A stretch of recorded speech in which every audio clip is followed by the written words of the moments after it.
What? Who? Oh, I must have dozed off. Perhaps we need a spot of tea to wake us up. What do you say, Rufus?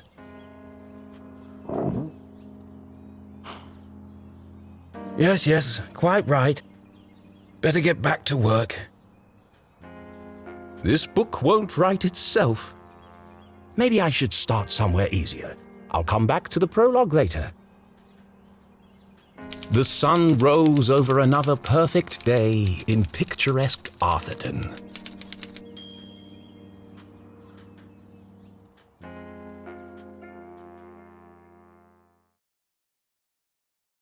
To the casual observer, Артуртоне seemed like any other small, quiet town.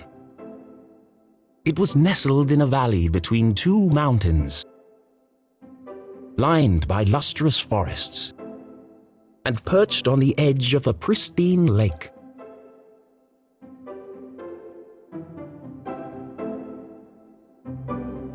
It had a main street with all the essentials, including a place to sip coffee. It had schools, a college, a church, and a police station. It even had a museum no one ever visited. It was the kind of place you might find anywhere on your travels. Typical, maybe even forgettable.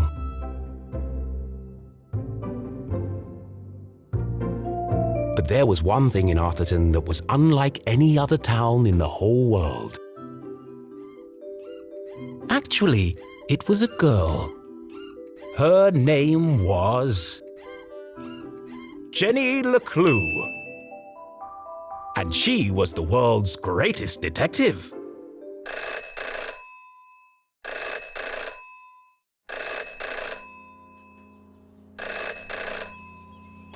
Finkelstein residence. Oh, hello, Glenda. Yes, he said he might ring. Okay, patch me through then.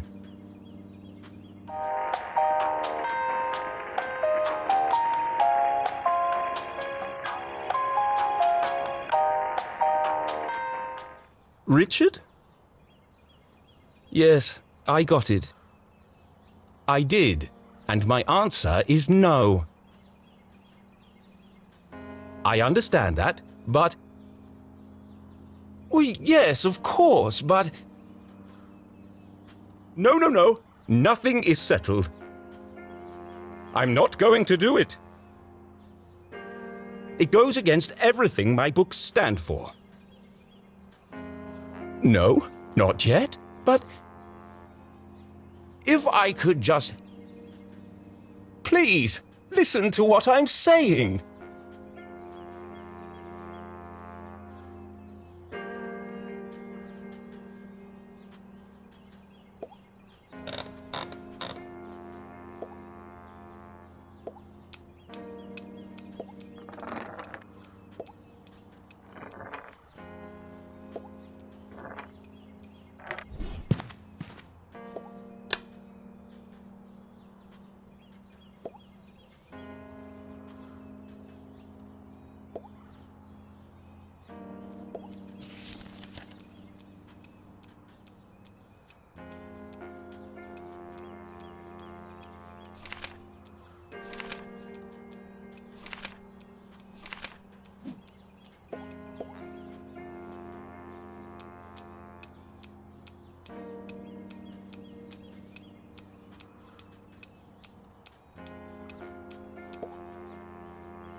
You don't understand what you're asking for. You want me to turn Jenny's world upside down? Kill off my characters and destroy everything I've built over the last 30 years? Fine. I'll give you what you want. But I warn you, I'm a stream of consciousness writer. And you have unleashed my fury. Good day, sir.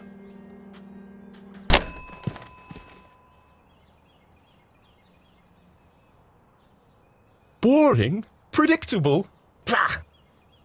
Well, if it's murder they want, it's murder they'll get.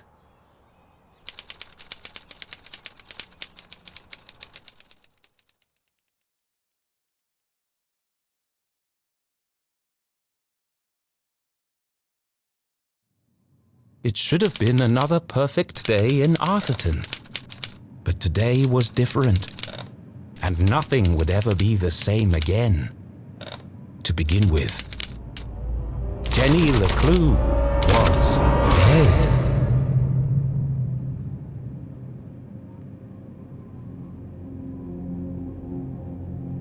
Her skin was pale, her eyes glassy and frozen. What cruel fate had befallen our beloved detective?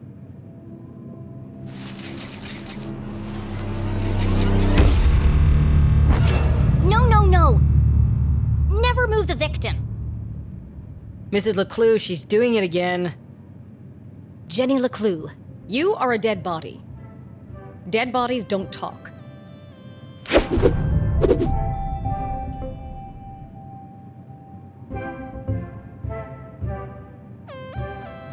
But he's doing it wrong! As wonderful as it would be if all cadavers were so talkative, we must deduce the cause of death without their help. With only the evidence laid before us, we build a picture from the fragments left behind. We collect clues, interpret the data, and solve our puzzle one piece at a time, until it feels as if the victim is speaking to us. But Jenny is right, Jonathan. You mustn't disturb the crime scene. Vital evidence could be lost. Sorry, Mrs. LeClue. Okay, you've all had a chance to study the body? Who can postulate how she met her demise? Ooh! Me! I think it was an accident? Yeah, she obviously wasn't looking where she was going So she slipped on the wet floor, and cracked her head open. Like an egg. and then she bled to death. Really? How can you tell? Well, there's a giant pool of blood around her head. Yeah, I know. I was being sarcastic. Oh. Actually, you're both wrong. What? It was cold-blooded murder. Murder? Don't be ridiculous. Where's the murder weapon? There's no evidence anyone else was even here. Oh, yes, there is. It was murder, and I can prove it.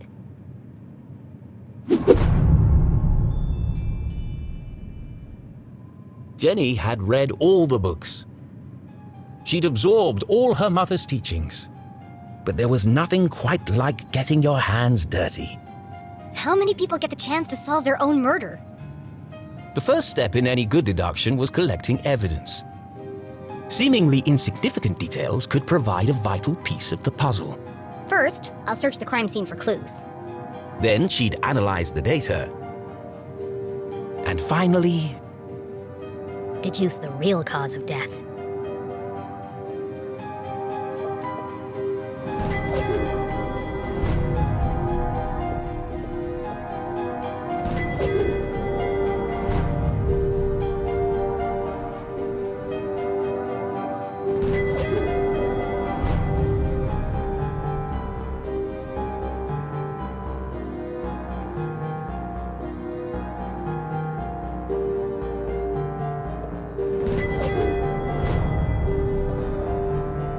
The floor is wet and slippery, but also immaculately clean.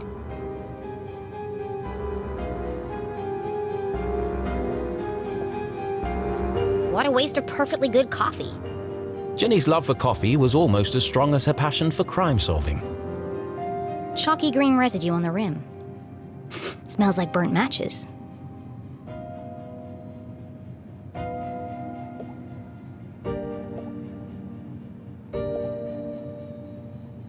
Approximately 8 sizes too big. And covered in mud.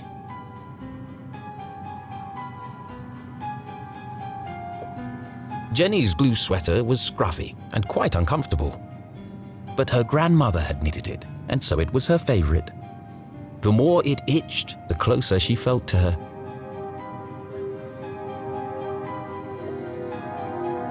The victim has a green smudge on her lips. It's not lipstick. Without her trusty bifocals, Jenny couldn't see the nose in front of her face. They were her window to the world and the lens through which she focused her keen detective vision. It wasn't Jenny's style to wear accessories, but this hair clip was the exception. Its function as a lockpick had saved Jenny from a long night trapped in her school locker. She'd worn it ever since. There's no doubt the victim lost a lot of blood. I've seen enough. Time to wrap this case up. Jenny was a meticulous record keeper, noting every relevant clue in her trusty journal. A great detective knew that solving a mystery was simply a matter of connecting the dots. I'm certain this wasn't a mere accident. Now I just need to prove it. How do I know the victim didn't slip?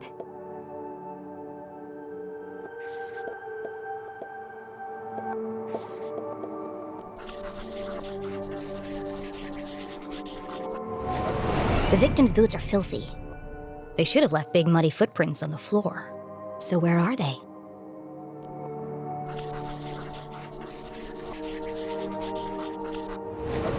Either someone washed away her footprints, or she was carried here.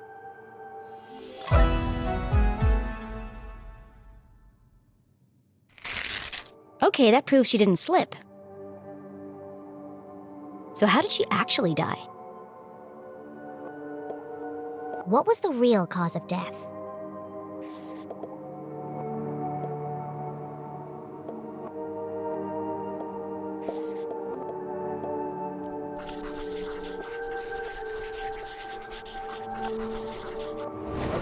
There's a green residue in the bottom of the victim's coffee cup. It smells of burnt matches. Phosphorus. Also found in common garden fertilizer.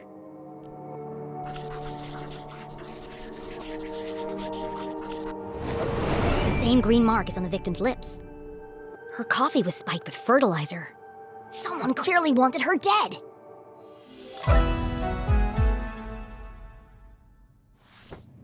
Ah, the case of the dead lab assistant. Gone before her time. Was it poison? Yes. A blow to the head? Yes. An accident? Certainly not. No footprints in an unshattered mug? She was killed somewhere else and carried here. This is the story of a scorned ex-lover. Jenny? The gardener enacting his revenge. Jenny! A deadly brew of fertilizer and caffeine coursing through the veins. That's quite enough, thank you. What happens to the gardener? Is this gonna be on the test? Remember, class, even the smartest criminals make mistakes. This is how we catch a killer. But what's the point of all this? Yeah, there hasn't been a murder in Артуртоне in years. Every town has a dark side, even Артуртоне. By doubting, we are led to question. And by questioning, we arrive at the truth. Okay, that's all for today. Don't forget, next class is our field trip to the morgue. So have a light lunch.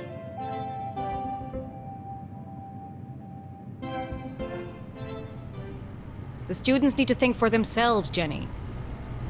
That's why they're here at Gumboldt. To learn. I just figured we all had places to go. Speaking of which, And where are you off to, young lady? I'm a dead body mom, remember? Dead bodies don't tell. See ya. Wait, before you go, I have something for you. Cool. What is it? If I told you, that would spoil the fun, wouldn't it? The LeClues didn't simply hand each other presents. They hid them. It was a family tradition, and Jenny had developed a sixth sense for finding them. With her trusty magnifying glass at her side, nothing eluded her.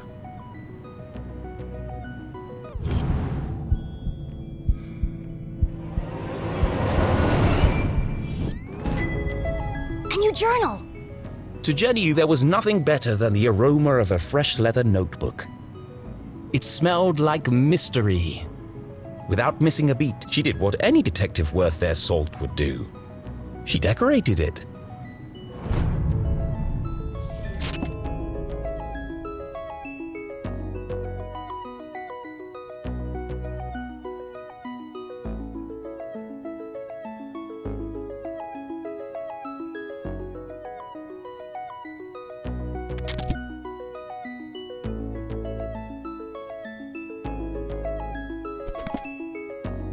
A new journal meant new adventures.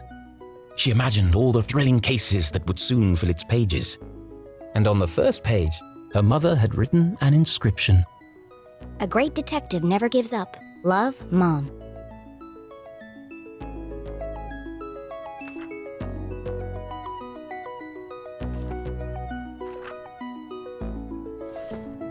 I love it. Thanks, Mom. Jenny, I wanted to talk about, to say, Somewhere in the back of Jenny's highly caffeinated brain, an alarm bell was ringing. Her mum was hesitating. What could be causing her to act so out of character?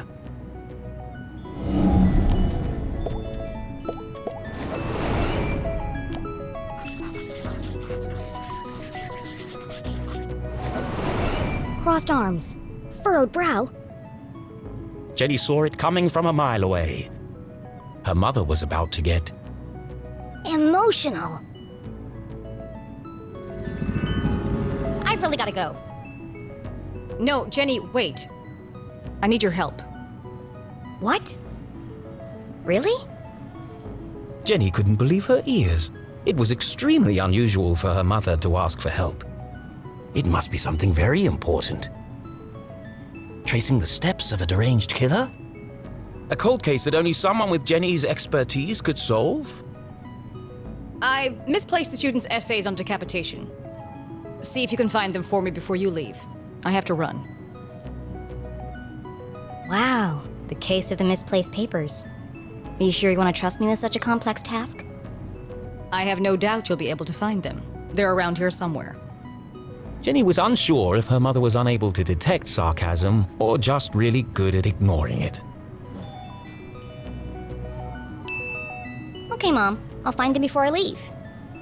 On one condition. Yes? You have to let me help grade them. One of Jenny's favorite pastimes was grading papers. Nothing pleased her more than giving a big shiny F to an overconfident student. Don't push your luck. Please. Okay. Yes. Find the papers and go straight home. But I'm meeting Keith tonight. No buts, remember? Oh, I'm sorry. Maybe I'm still feeling the effects of being poisoned for your class. Well then, I have the perfect antidote. You're staying with your cousin this weekend, and you still need to pack. This again. Look, I've considered your offer, Mom, and I'm going to have to decline. I'm old enough to take care of myself. I'll be back late tonight. There's meatloaf in the fridge.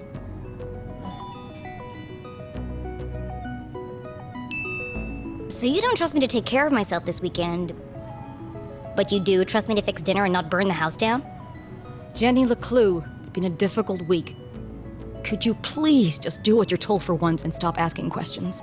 Fine. And try to stay out of trouble. When do I ever get into trouble?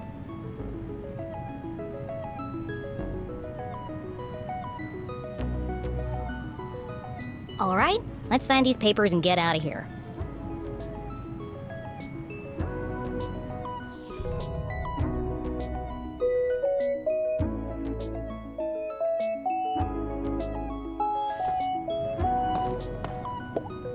One of Jenny's earliest memories was making raspberry jam with her mum.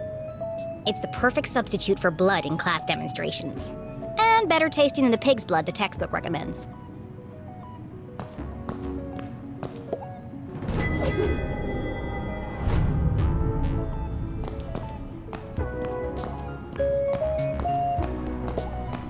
Looking rather trim today, Ethan. New diet? What's the matter? Lost your funny bone?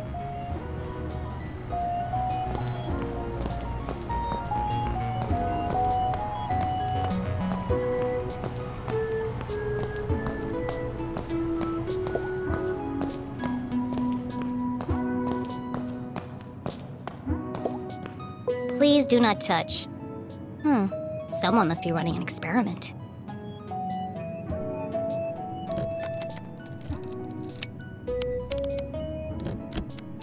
Gross. Pretty soon it's gonna sprout legs.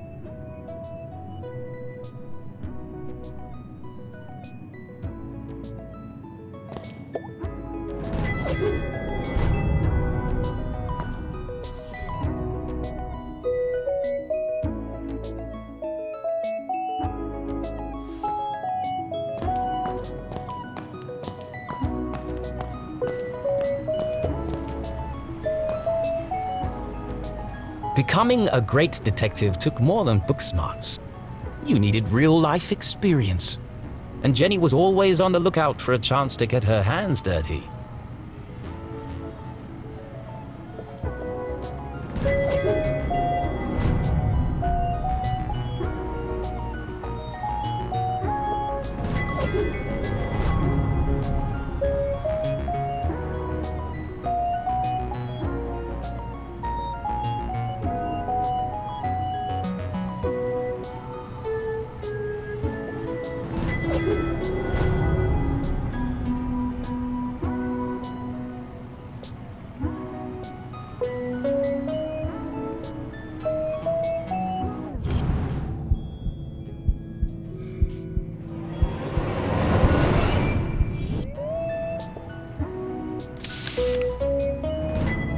It's one of the students' term papers.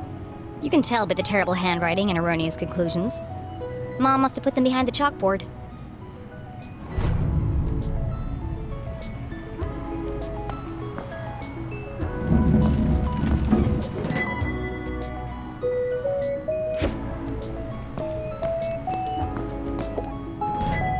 Found you. Time to get out of here.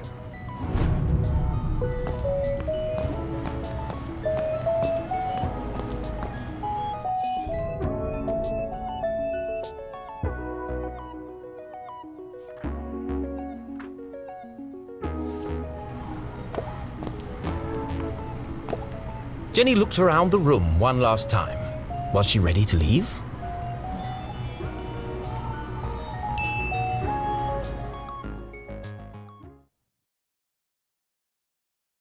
Okay, so she wasn't really dead. That would be silly. No, Jenny was alive and well and ready for another perfect day in Arthurtone.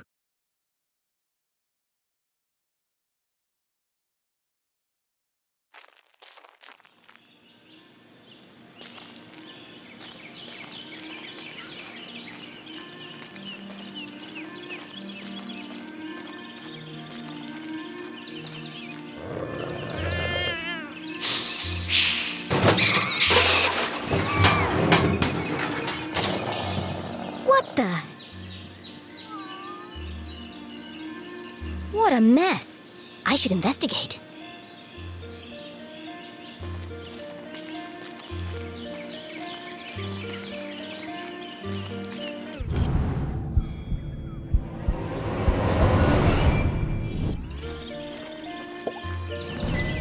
Jenny had an instinct for sorting treasure from trash. To the untrained eye, this was just a discarded piece of an old postcard. But to Jenny, it was a mystery waiting to be solved. I should keep my eyes open for any other pieces.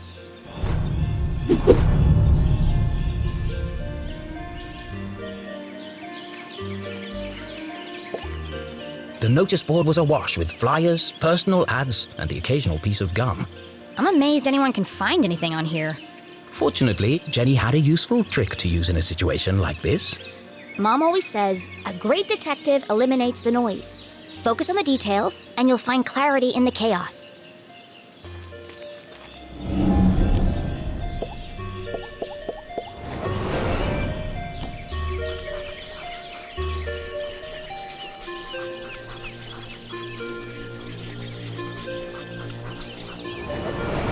I wonder if anyone else reads this junk.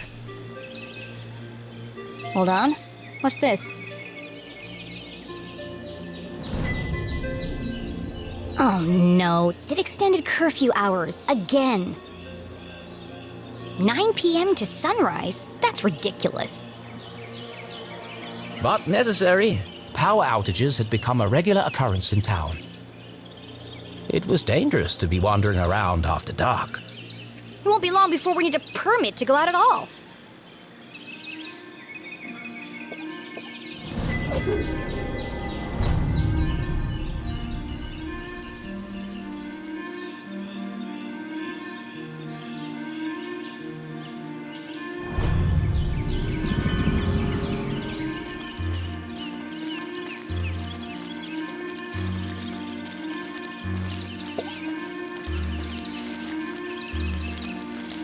Hey, you! Oh, hi there! What are you doing back there? Well, I was pruning. But then I discovered the cerulean bugberry bush. Discovered? These bushes are all over Arthurton. Actually, this is an incredibly rare bloom. There's nothing rare about Arthurton. I beg to differ. Arthurton has many beautiful and exotic plants. Really? Like what? Mushrooms with eyes that glow in the dark. Berries that emit a bioluminescent mist. And flowers with nectar as sticky as superglue. Where? I've never seen any of those things. Well, believe me, they do exist. I've had the pleasure of seeing them up close. That's one of the privileges of working for Dean Stroudsbury in his greenhouse. Anyway, I should get back to work. I want everything to be perfect for the Dean's retirement celebration.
Signs and decorations adorned the entire campus. A party to celebrate the Dean's impending retirement.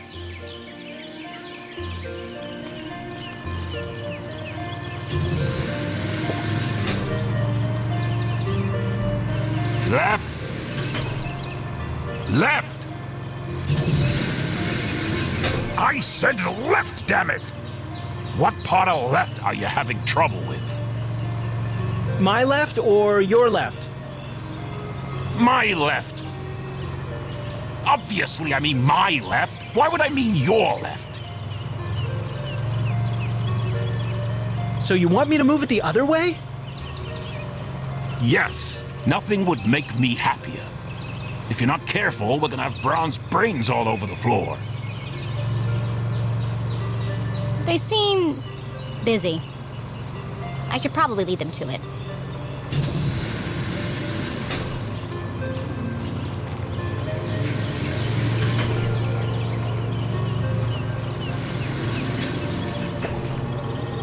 Hello, Mr. Stroudsbury. How are you today? A jolly gentleman, the Dean was often seen shaking hands and kissing babies around town. He's also Mom's boss. But more than that, he was her loyal friend. What do you think, Jenny? The Dean had dedicated his life to Gumboldt, and the townspeople had spared no expense in their tribute to him. Quite a striking resemblance, Mr. Stroudsbury. It's a scary thing, Jenny. Retirement. Great excuse for a party, though. What will you do when you're no longer the Dean? I've been trying not to think about it.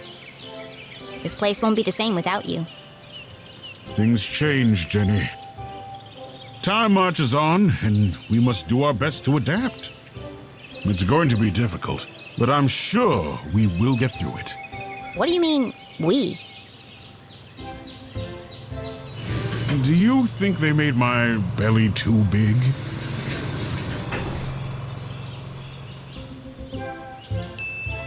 It's probably just a perspective, Mr. Stroudsbury. You are a clever one, Jenny LeClue. Speaking of which, have you been practicing your detective skills? Have I? Of course, always. Well then, I have a challenge for you. I bet you can't guess what I ate for breakfast. At last, a real challenge for Jenny. A fiendishly difficult puzzle that would take all her wits to solve.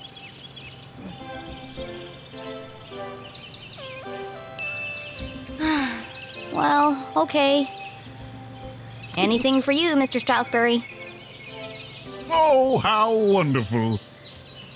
But first, I need to ask you a few questions.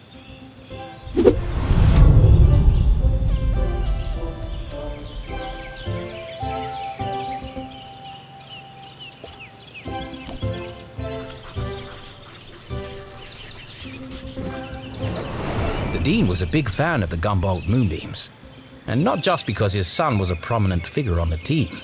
Well, a bench warmer anyway.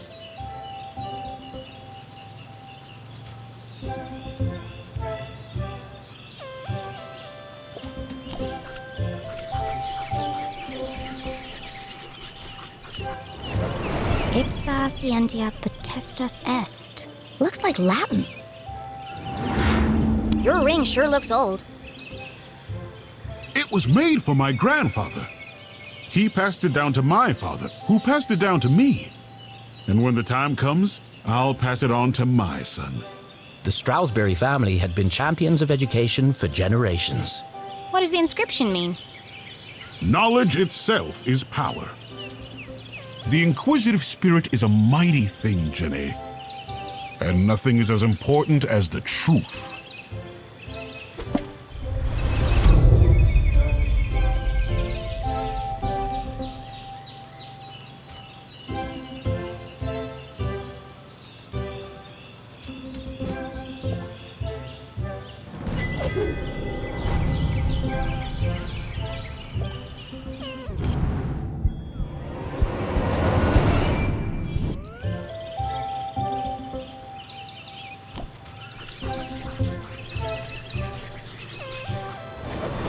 A thick bundle of note cards poked out of the Dean's pocket. What's he keeping so close to his chest? You've been making a lot of notes, Mr. Stroudsbury. Oh, I was intending to make a speech on Saturday. Why have you scratched out so much of it? Your mother suggested I keep it short, and quite right, too. I must have rewritten it 20 times by now. I just can't seem to find the right words.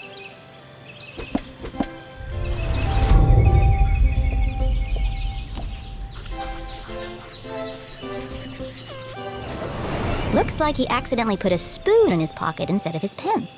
It's got a coffee stain on it.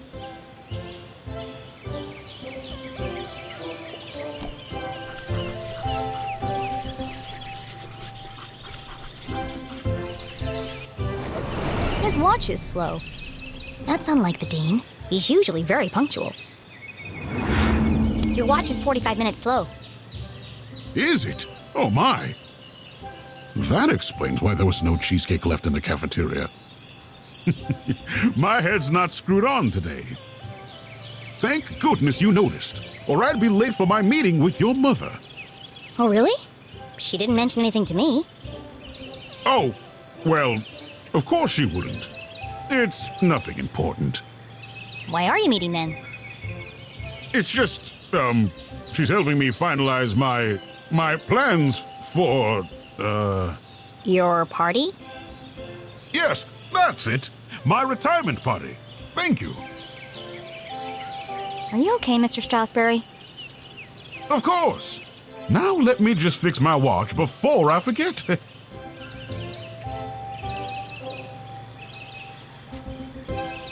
Now, where were we?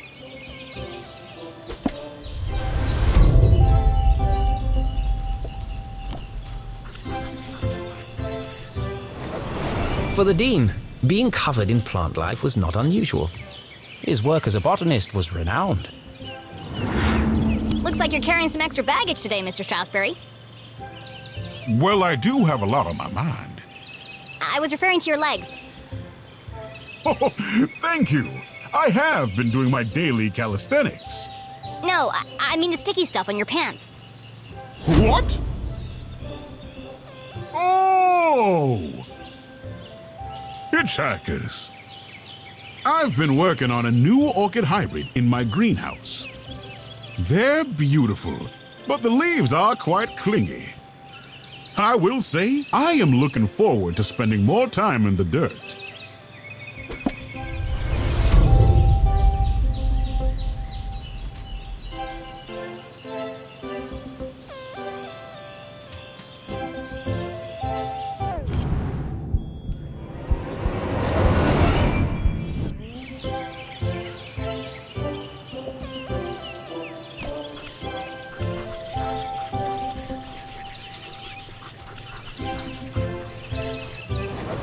The Dean didn't button his shirt properly. It looks like a bloodstain, but the seeds indicate otherwise.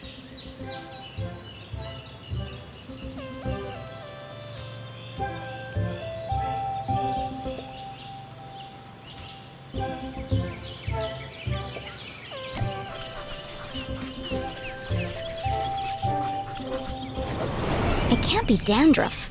He has no hair. I have a hunch it's powdered sugar.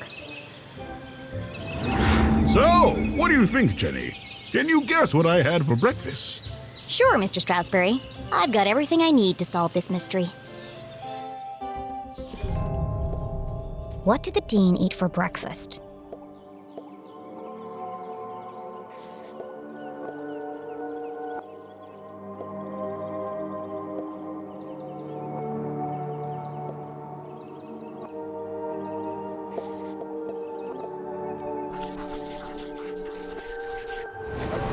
That doesn't quite add up.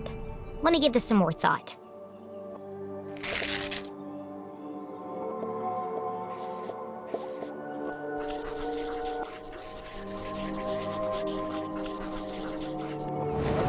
Jam on his shirt and powdered sugar on his tie. The evidence points strongly to the Dean's breakfast consisting of 1, maybe 2 donuts.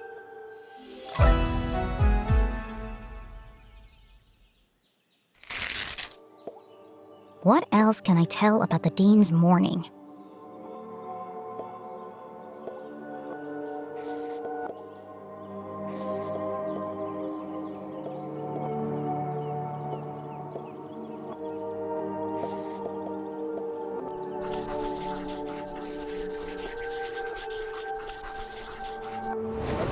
The Dean had neglected to wind his pocket watch.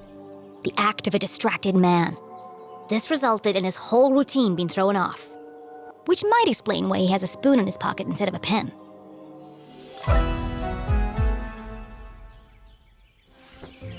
You had a donut for breakfast. Yes? I'm guessing...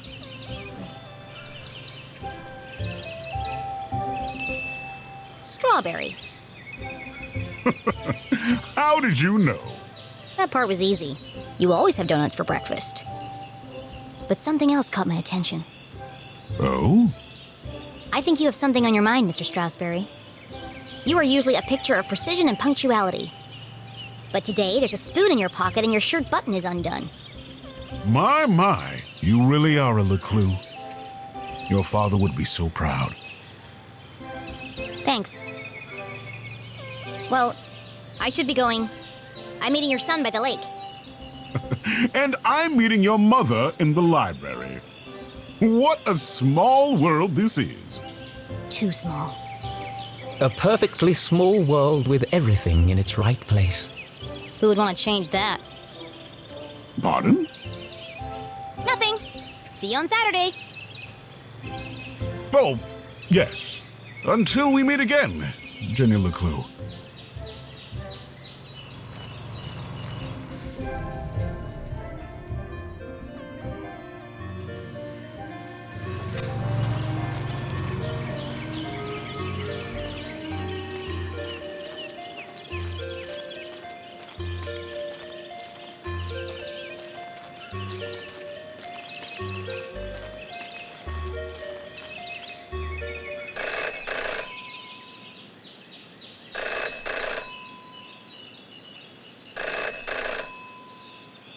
Well, that's not creepy at all.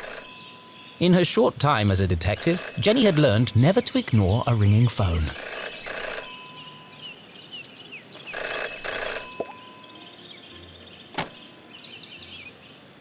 Hello. The dog barks loudest before the dawn. What? CJ, is that you? The dog barks loudest before the dawn. Really? This again? It's me, Jenny. We don't need to do this. I have no idea who you are, and I know no one by that name. The dog barks loudest before the dawn. Fine.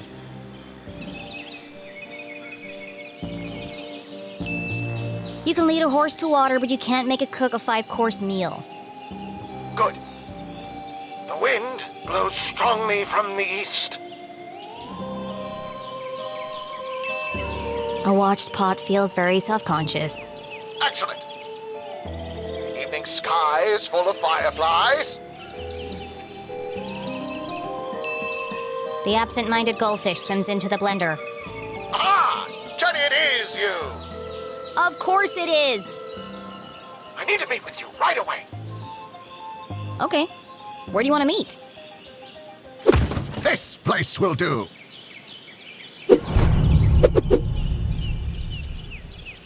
Everyone in town knew that CJ was mad, even dangerous. He's not dangerous. He just doesn't accept things at face value. Sure, he's a bit fixated on extraterrestrials, but at least he's passionate about something. CJ and Jenny certainly indulged each other's obsessions. But most of all, CJ treated Jenny like a colleague. And not a little kid. CJ, why did we go through all that if you're right here? Can't be too careful. Are you sure you weren't followed? Who would be following me? Shh. This place is compromised. We don't have long to talk.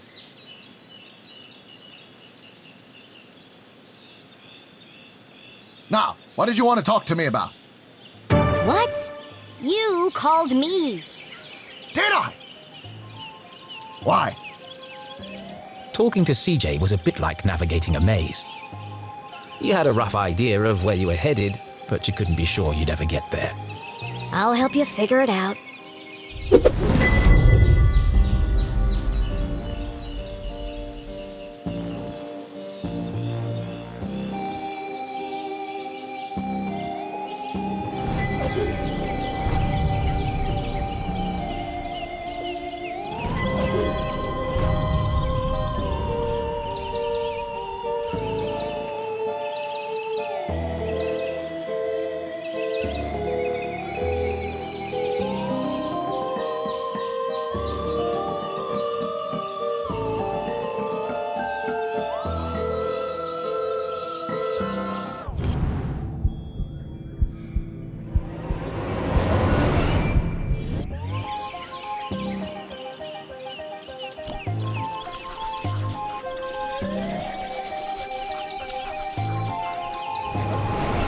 knew he was hiding something. A compass with strange symbols where the cardinal direction should be. Looks broken. Where did you get that compass?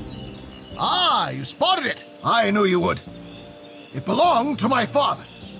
He left it to me to find the truth. You're not gonna find anything with that. The needle is wandering all over the place. A bit like you.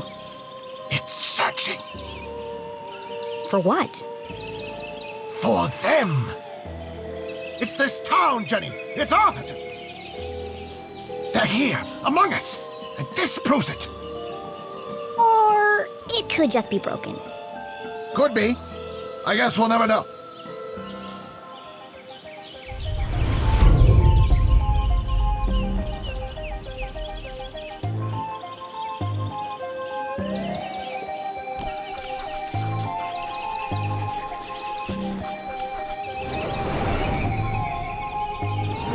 Is it your birthday, CJ? Birthday? Whose birthday? Kingston's birthday. But Kingston died on his birthday. Assassination? Possibly. Abduction? Almost certainly. CJ, the card? Oh, this. It's for you. Impossible shot. Died instantly. No suspects. No human suspects, anyway. Thanks, CJ. That's, thoughtful. I didn't think you'd remember. I know what it's like to lose something important to you. Now triple shred and incinerate that card as soon as possible! It's got my fingerprints all over it!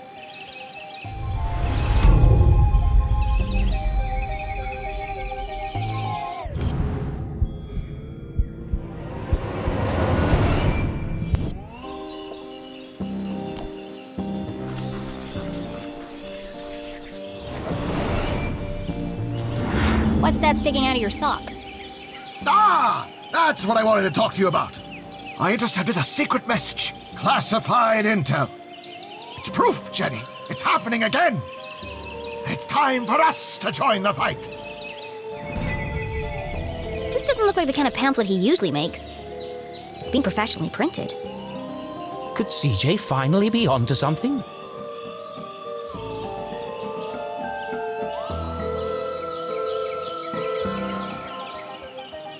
Oh, it's just part of a cereal box. A cereal box from another space-time continuum? Nope, just a regular cereal box. It's an ad for a toy. But why? Why would it just be lying there in the trash?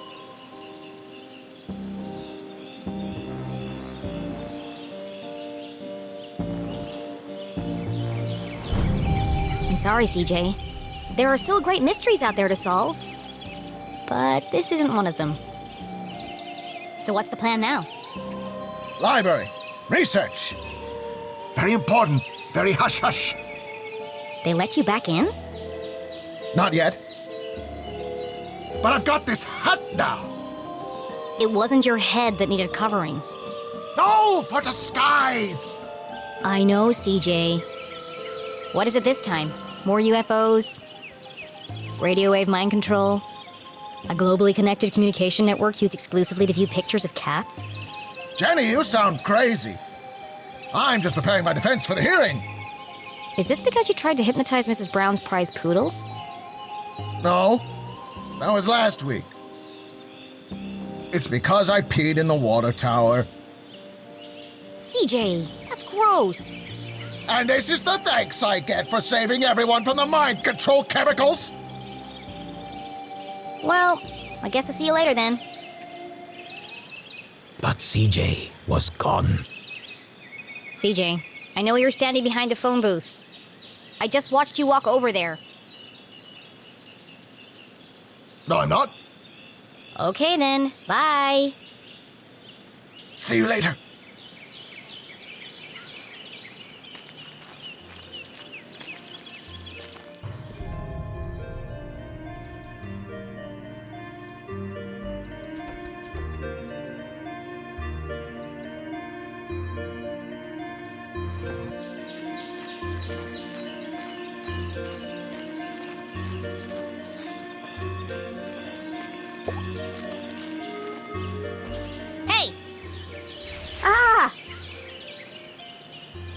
Damn, that's the third time today. Oops. Hi, Jenny. Great job solving that case today. It's really cute the way that you and your mom work together. I wish I was that close with my parents. Enough chit-chat. Got anything new for me? Oh, yes. This is the real deal, hot off the press. I haven't had a chance to distribute these yet, so keep them to yourself. Ada and Jenny belonged to one of the oldest societies in Arthurton. An eclectic band of treasure hunters, collectors, creators, and dealers. Together, they were known as Sticker Club. For generations, Gumboldt students had been hiding and finding stickers all over town. Officially, Jenny was too young to join. But she'd found so many stickers on her own that they'd made her an honorary member. Let's see. Nice crisp edges, rich colors. Very tacky. Thanks. I spent all week making these. If only you spend as much time in your schoolwork, you might not be failing my mom's class. Jenny thought to herself. It's to celebrate the dean's retirement. I'm super sad that he's leaving, but... It's a perfect reason to make new stickers. Exactly. Oh, we're going on an epic sticker hunt before the dean's party. You should join us. Even if Jenny had wanted to join them, And I don't. she knew she'd be stuck with her cousin all weekend. Thanks, but I work alone. Oh, okay. See you around, Jenny.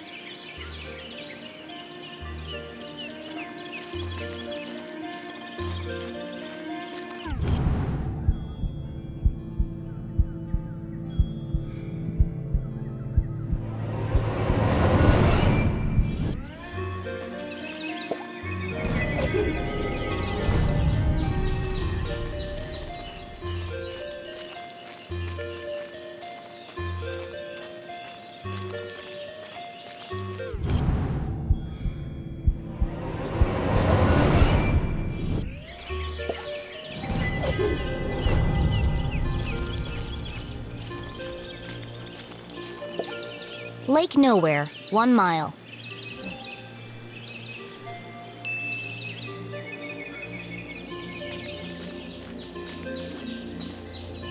Stop!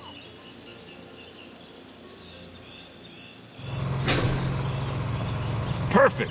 Hold it right there. Okay, let her go.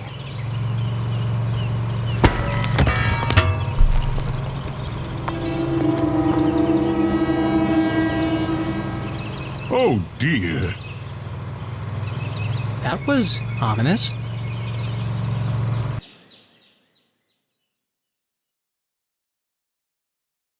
Detective for hire.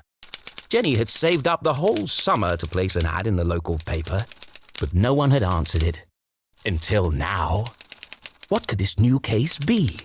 Her imagination ran wild, picturing the possibilities. And so, after helping her mum at Gumboldt College, she hurried to the pier at Lake Nowhere to rendezvous with her new client and crack another thrilling case.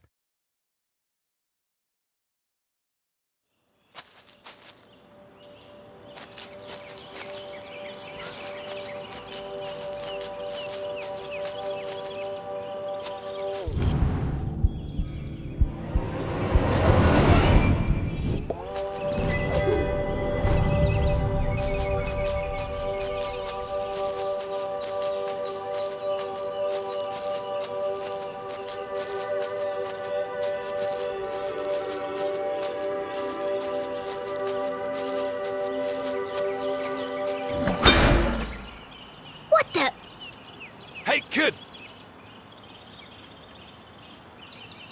Watch where you're going! Hey, screw you! Your wrench nearly cracked my head open! Oh no! It's not damaged, is it? That's my lucky wrench. Yeah, lucky it didn't kill me. When's this upgrade gonna be finished anyway? Look, kid, I just go where they tell me. Every night another power surge. Every morning, another part of the grid fried. And I'm out here fixing it. Do I get any thanks? No. What's causing all the outages? At the moment, a little red-headed girl. Now throw me my wrench, kid. Looks like I have all the leverage. So tell me, what exactly is taking so long with these repairs? Apart from shoddy workmanship, that is. Hey, we're busting our butts to keep your lights on. These lines should be lasting for decades, but they're burning out after just a few weeks. It's the strangest thing. Anyway, toss me my wrench. But be careful. It's a family heirloom.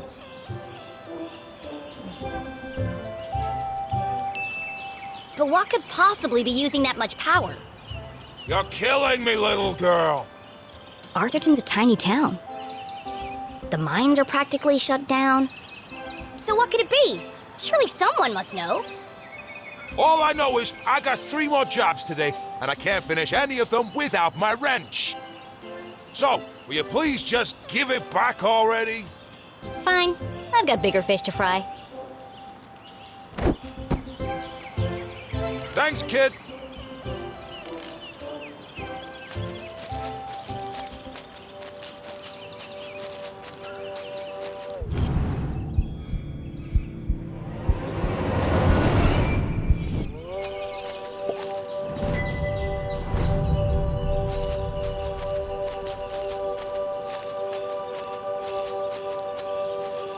As Jenny stepped out of the dark forest, she saw warm sunlight reflecting off the cool lake.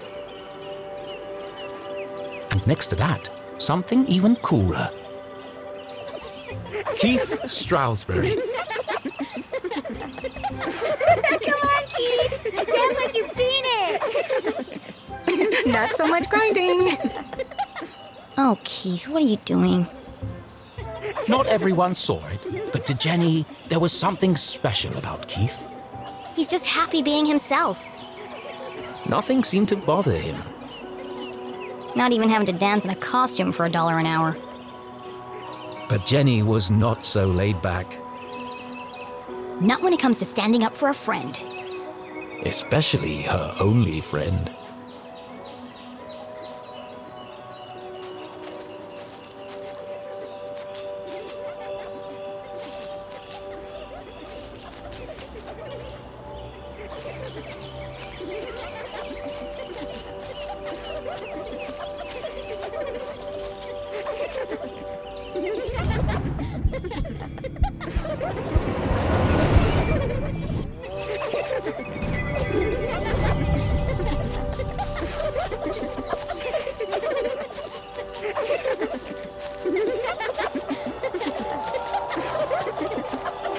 I can't leave him like that. I think there's been enough dancing for one day, don't you? Hey, Jenny. Hello, Susan. Actually, I prefer Susie. Busy laughing while others earn a living, Susan? Not everyone's got your dad's money, I guess. Jenny! Hi! Tall and handsome, with intense, mysterious eyes. Cool should have been his middle name, instead of Tarquin. But Keith was so cool, he didn't even mind. Give me 1 minute. I'm just finishing Sure. Don't let me interrupt your work. my shift ends. In 15 minutes, I know. I'm early.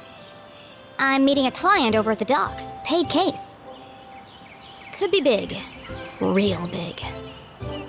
Couldn't be as big as her head. Wow, that's really... Impressive? Maybe. All I care about is keeping this town crime-free. The only crime here is that haircut.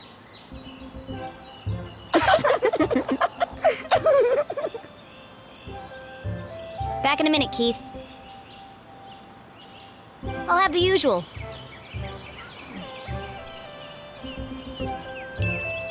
Straight up and hot. Nothing fancy. You got it.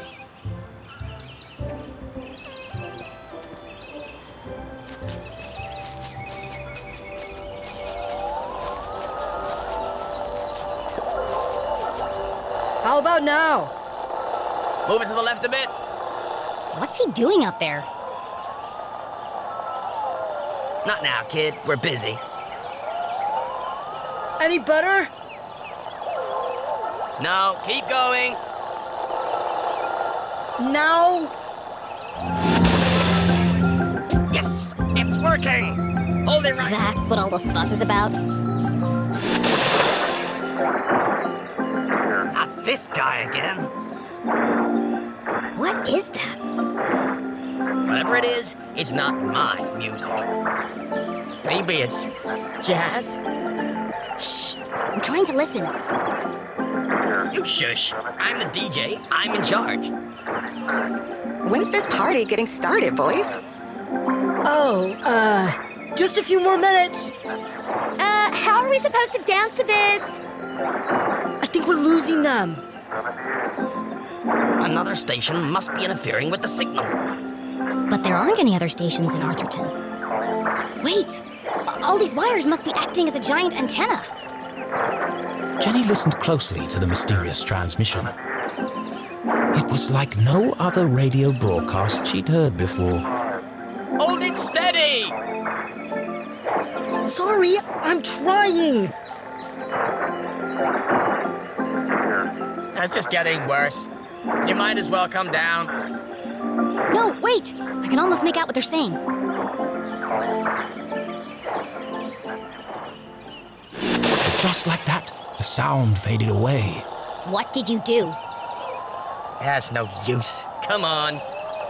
We gotta get this equipment back to the AV department by 6.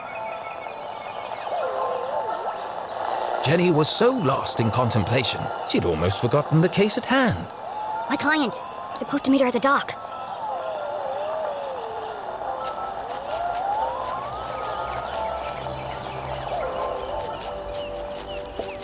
Danger. No swimming. Sounds safe.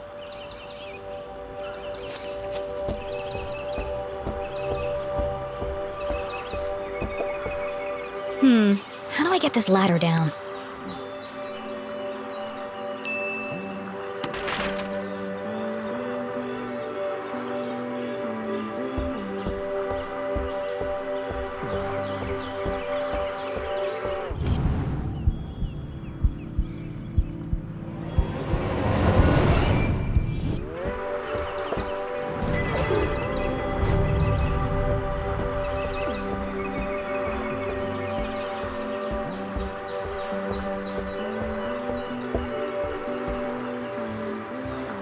Aha! Got you this time, you slippery fella. Ah, shucks. Just another boot. Excuse me, Mr. Humdrum. Oh my! If it isn't little Jenny LeClue. What a glorious day, don't you think? As far as Jenny was concerned, small talk was like a second pair of underpants. Uncomfortable and completely unnecessary. But Mom always says, create a good rapport and they'll reveal everything to you. So she gave it a shot.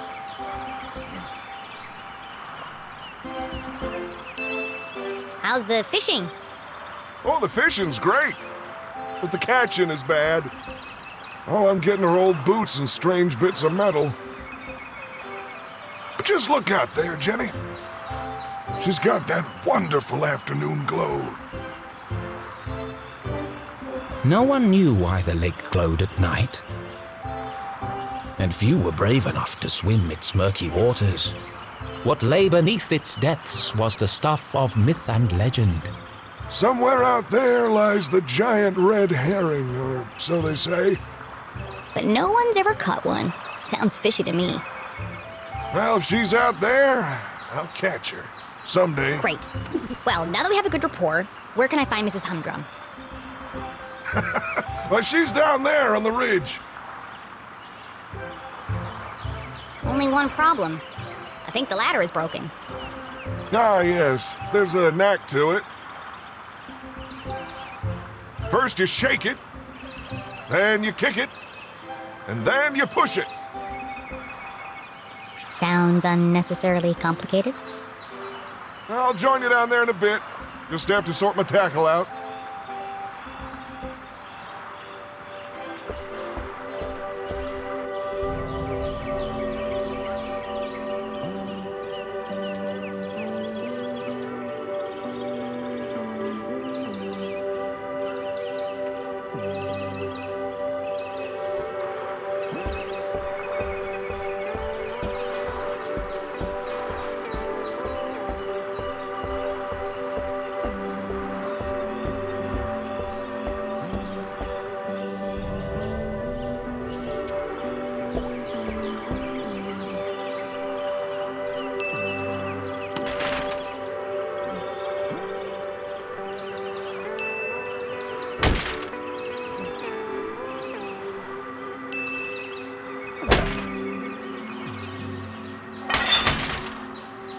Aha! That did the trick.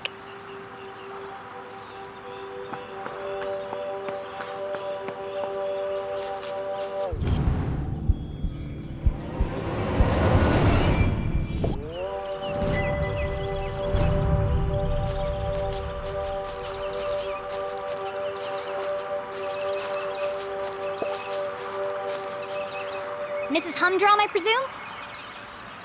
Oh, hello! You? I'm the private detective you contacted.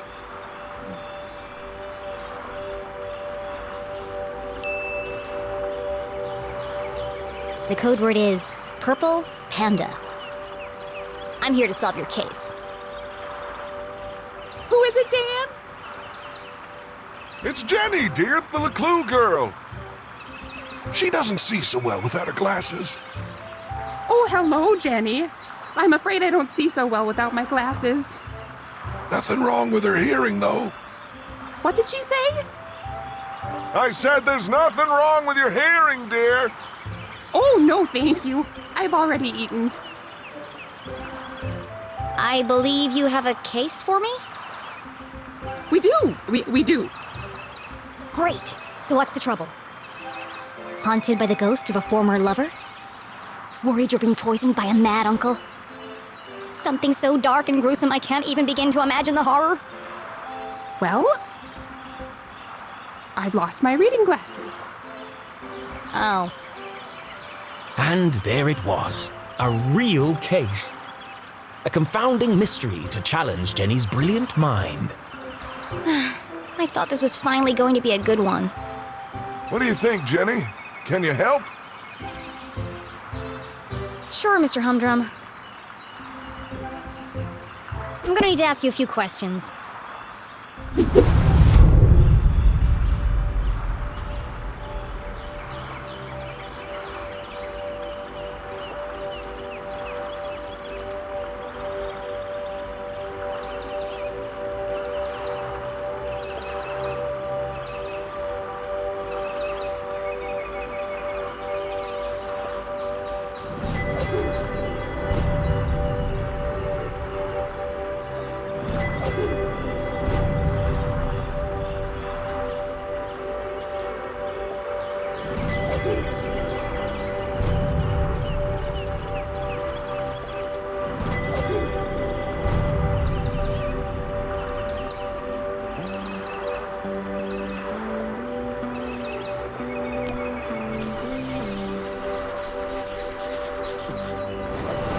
Looks freshly blow-dried.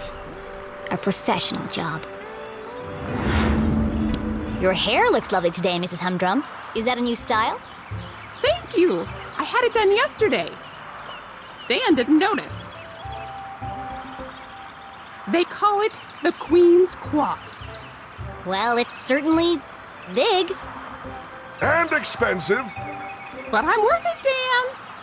Who could put a price on that beautiful head of hair? You're not so bad yourself, hot stuff. Gross. I've never been interrogated before. This is such fun.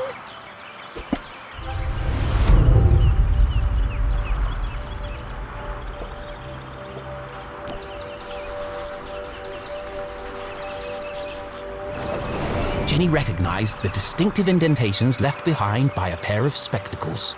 She must have been wearing them recently. You still have marks from your glasses on the bridge of your nose. You probably lost them within the last day or two. Oh, I never would have thought of that. When do you last remember wearing them? I'm really not sure. Dan? You had him at your Tuesday book club. Oh, yes. We're reading 50 Shady Graves. You really are very good. The best. How long have you been solving mysteries? I'll ask the questions, thank you.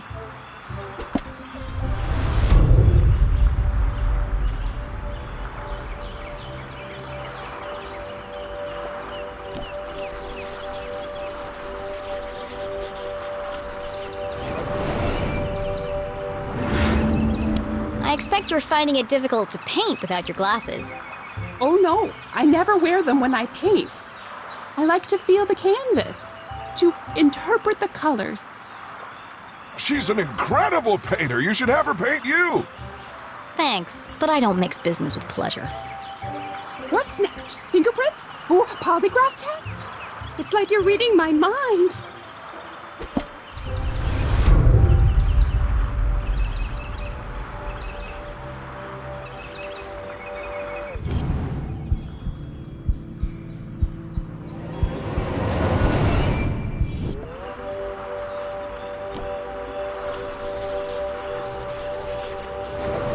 Jenny had often snuck through the hole in the fence at Grubman's to watch the races. She could understand why the dogs ran so hard. They were chasing the promise of food. What the adults were chasing was less relatable. I notice you're a gambler, Mrs. Humdrum. You've been to the Greyhound races. That was yesterday. We always go to Grubman's on Wednesday. Interesting. Have you figured it out yet? The suspense is killing me.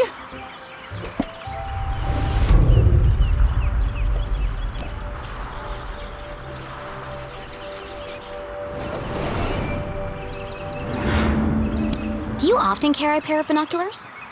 She doesn't go anywhere without them.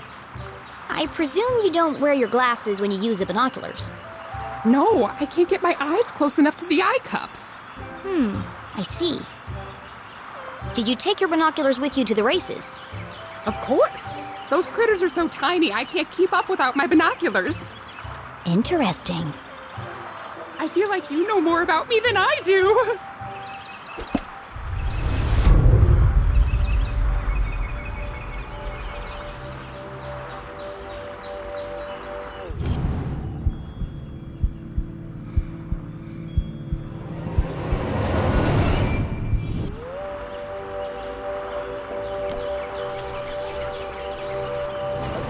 That's a large hole. She must have caught it on something. Did you have trouble climbing down the ladder, Mrs. Humdrum? Why, yes, I did. How on earth did you know? There's a tear in your pants pocket. Well, what do you know? I didn't realize these pants even had pockets. You are so thorough. Any more questions? I think I have everything I need to wrap this one up. Where are Gail's glasses?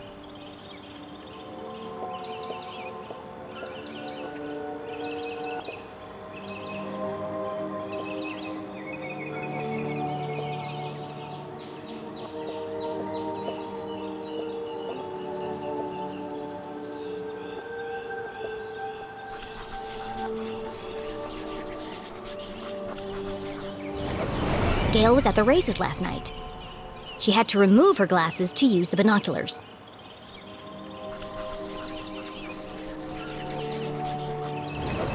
Gail also had her hair cut recently. It's fluffy and big and could easily hide a small object.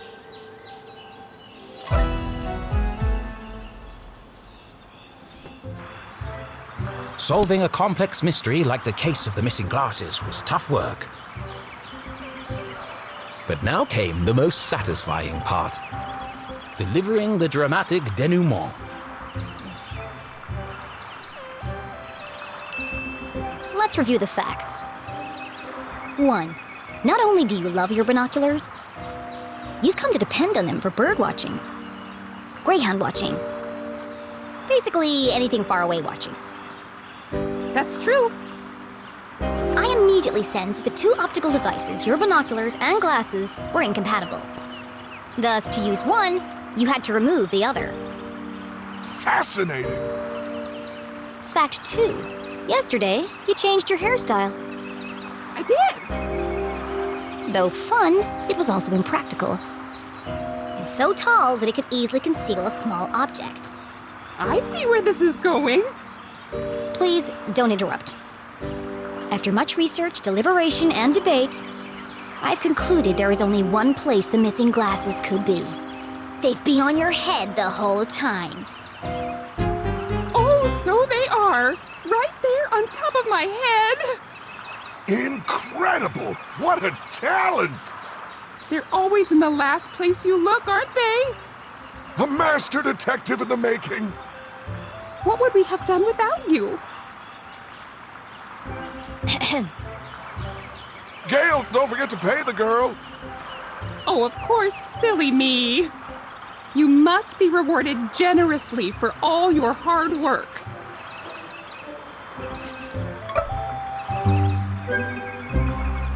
Now don't spend it all in one place. Thanks. I'll do my best.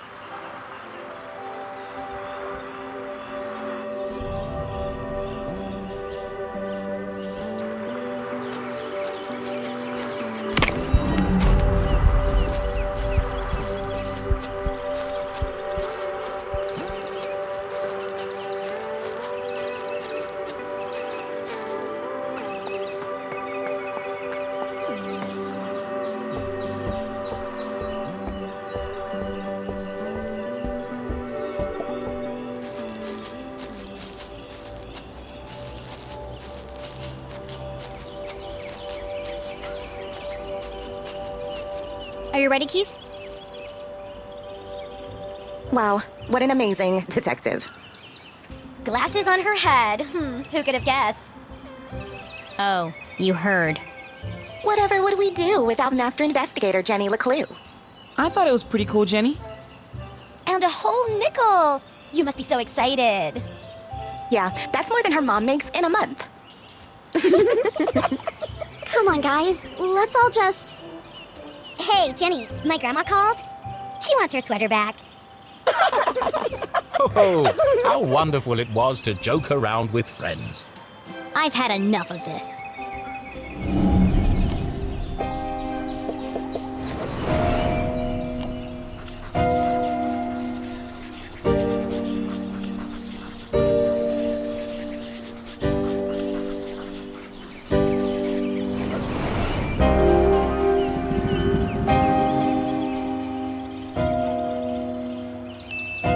Over-application of makeup.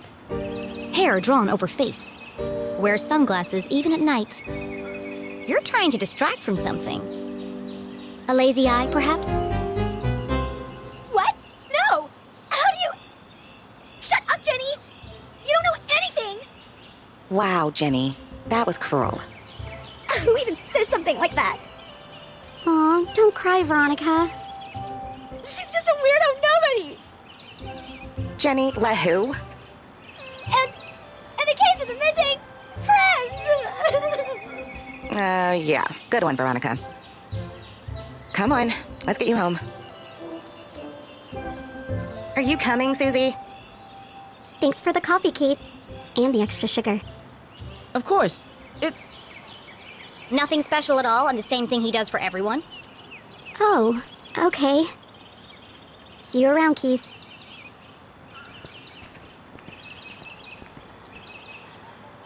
Well, that went well.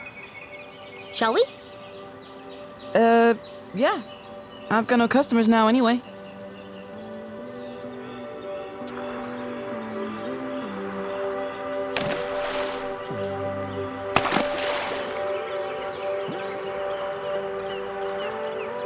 Nothing exciting ever happens here. I'm so tired of these simple cases.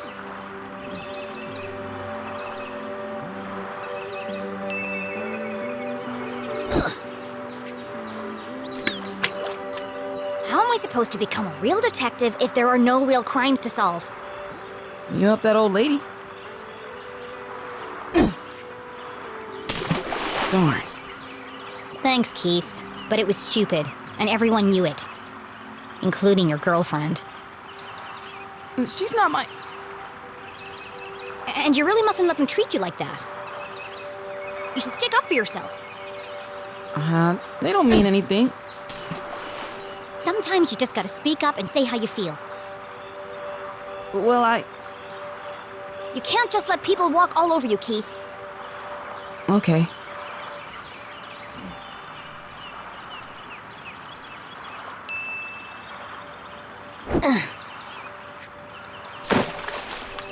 It doesn't matter anyway. Nothing's gonna change. Not in this ghost town.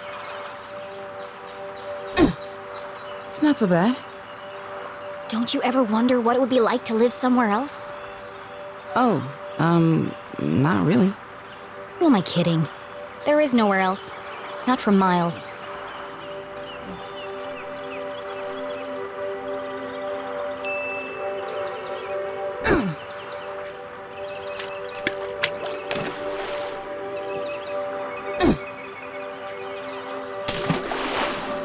Shucks.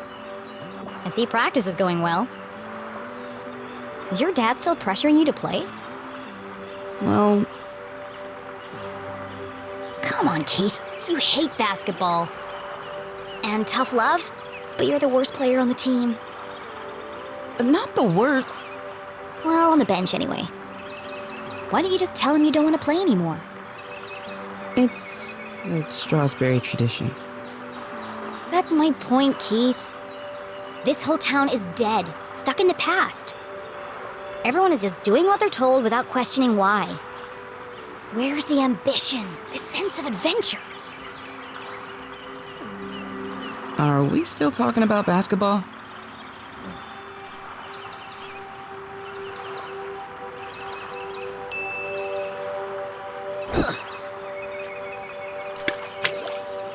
How's your mom? She seems distracted. Normally, she's so focused on her job. I mean, it's understandable. It's been almost a year since... And now she's planning to go away for the weekend, and she still won't tell me why. Yeah? She was definitely acting weird earlier. Maybe she's lonely? You know what? You're right. I am? She shouldn't be alone right now. Actually, your dad told me they were meeting in the library. We're going to need supplies. 2 of Mr. Bean's finest, please. To go, of course. Here is my payment in full. That's a nickel. Put the rest on my tab? Thanks for the pep talk, Keith. You always know what to say to make me feel better. Last stone. You want it? Thanks.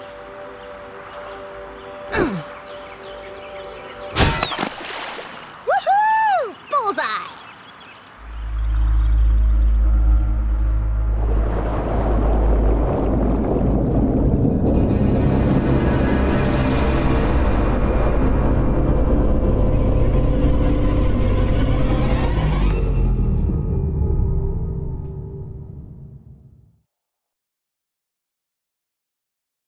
Keith was an excellent listener. Or maybe he just didn't speak much. Either way, Jenny really enjoyed their little talks. He was the only person who really seemed to understand her. Jenny biked briskly towards the library back on campus to surprise her mother. Nothing exciting ever happens here, she grumbled, unaware of the great adventure that lay in store just around the corner.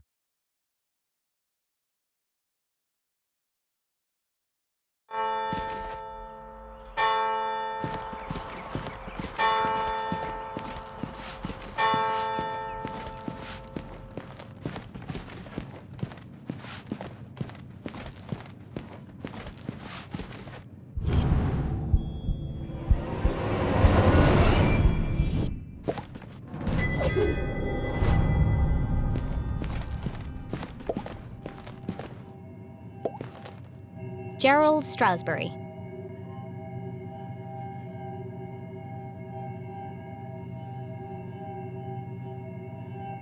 Cornelius Strasberry. It's a wall of Strasberries. The Strasberry lineage stretched back to the very founding of the university. There had been a Dean Strasberry at Gumboldt for over 150 years. There won't be for much longer. The dean's retiring, and the only Strasberry left is Keith. And he's not exactly the academic type.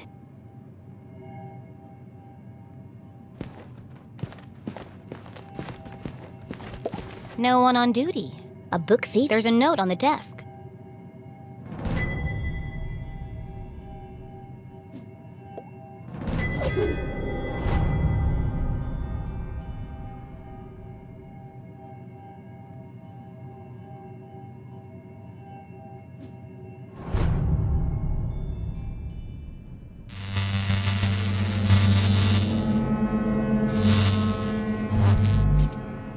That was weird.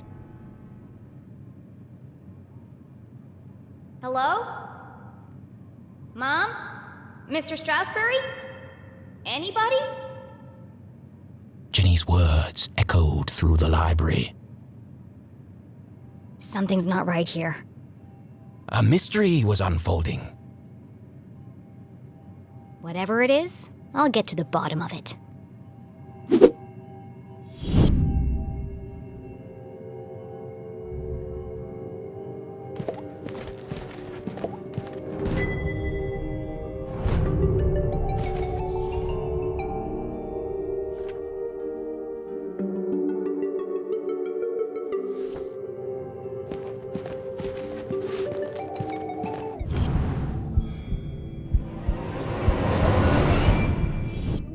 Les Stroudsbury, Gumbold's 21st and jolliest dean, smiled down at Jenny.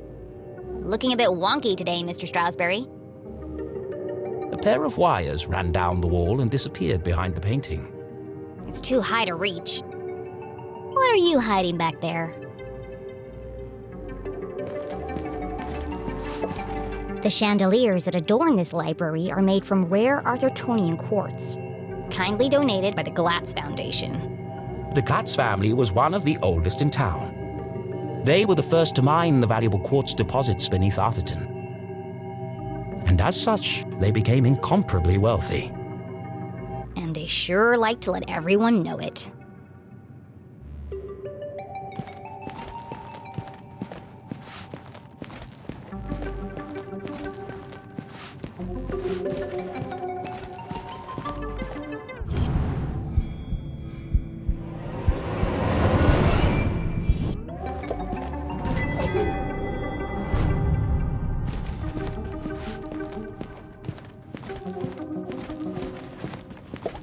Laddertron 5000, the pinnacle of remote ladder and bookcase technology, kindly donated by the Glatz Foundation.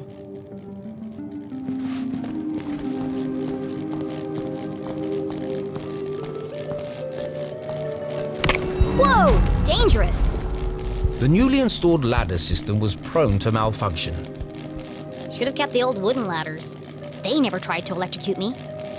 I need to find a way to turn the power off.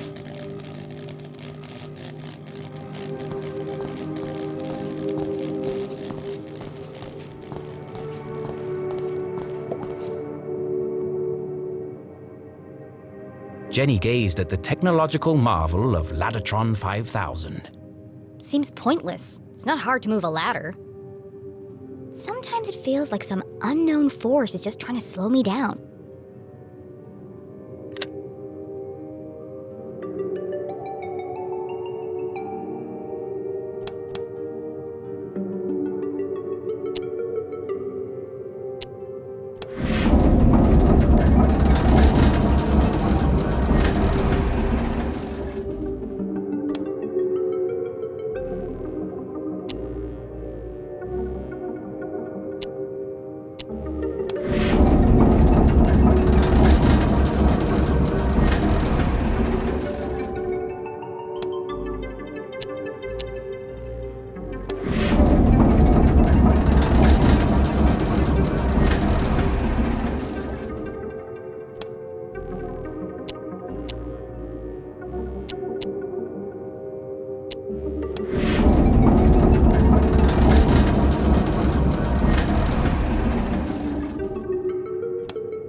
Jenny was notorious for climbing book carts. It's the only way to reach the highest shelves. In fact, this could be useful. But something else had caught her eye. This table's a complete mess. Who would leave it like this?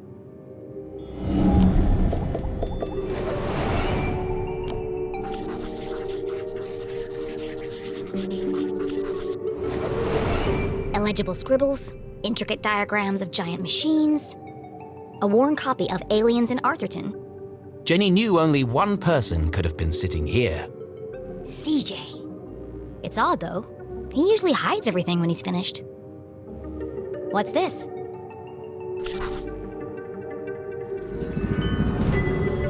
A tattered piece of paper with a series of seemingly unrelated notes.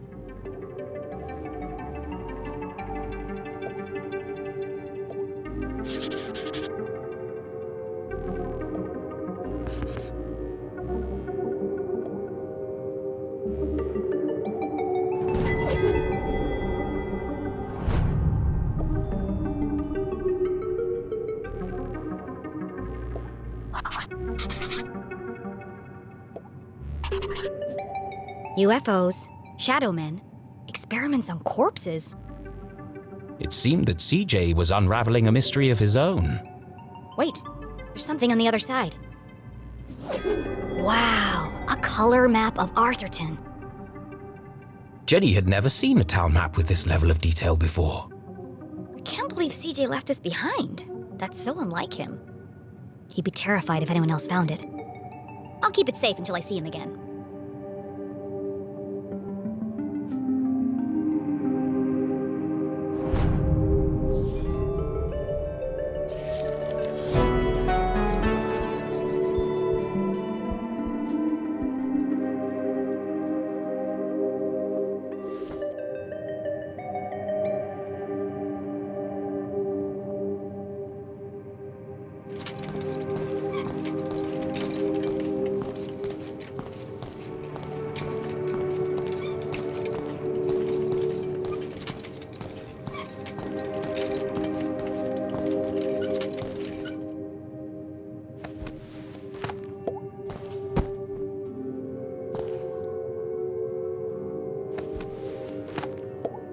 No secrets between friends, Mr. Strasberry.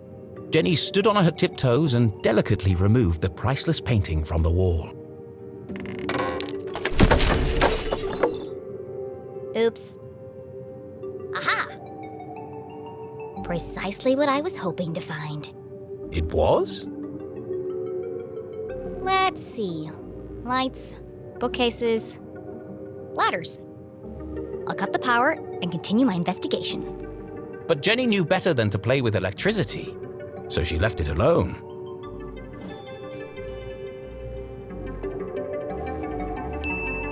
It's a simple switch, perfectly safe.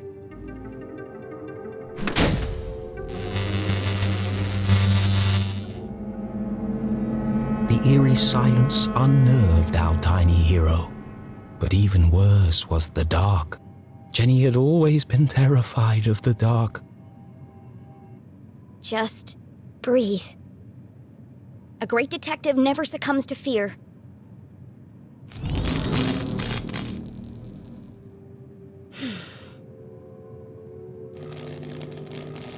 Looks like that did the trick.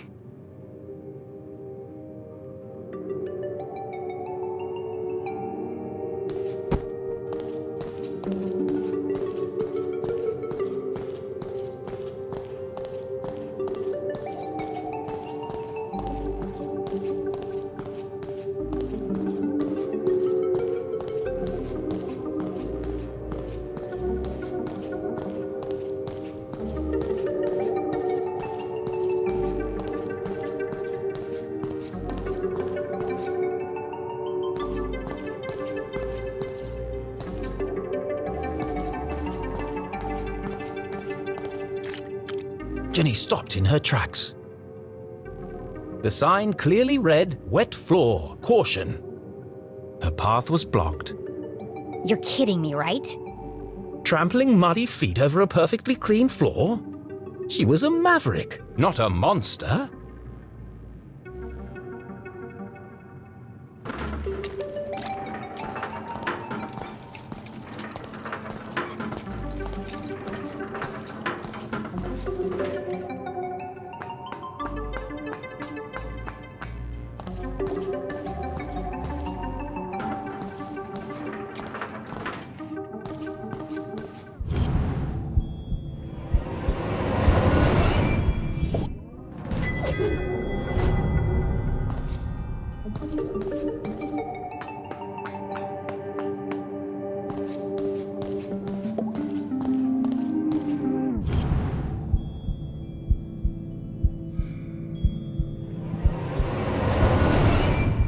There's something on that shelf, but I can't reach it.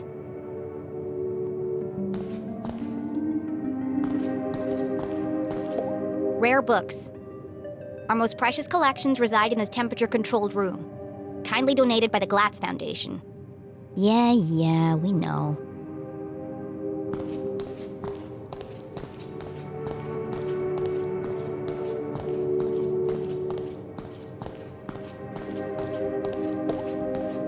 The fallen remains of a bookcase blocked Jenny's path.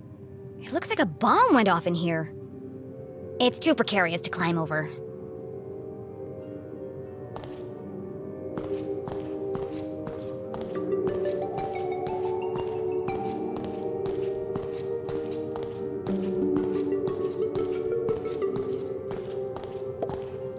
It's locked. No problem, I'll just pick it. Jenny was skilled with a lockpick, having watched her mother demonstrate the process countless times. But that was just for fun at home. This was the real world. You couldn't just go around picking other people's locks. That was a crime. A great detective knows when to bend the rules. And the paperclip she has in her pocket.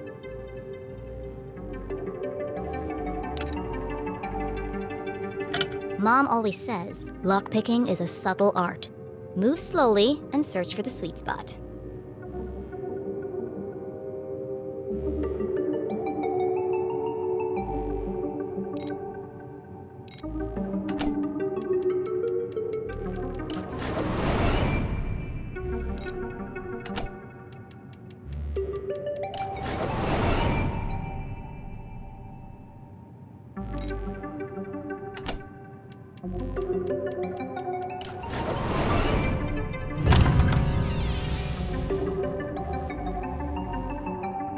Bingo!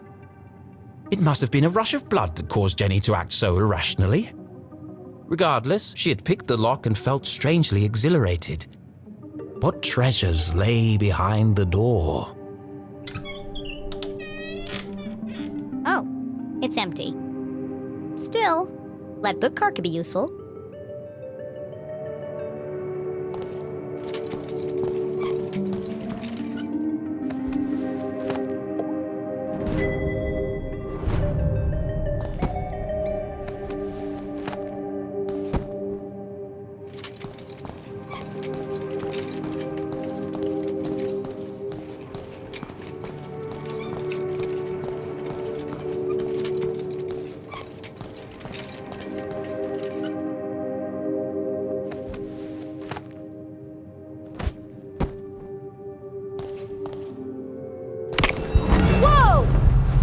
An empty library, a fallen bookcase, and now a broken balcony? This mystery has all the hallmarks of foul play.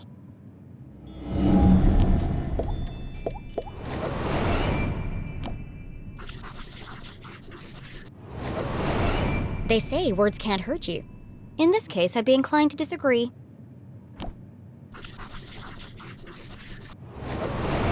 Solid iron and oak, torn apart like a piece of bread. It would have taken some serious force to do this.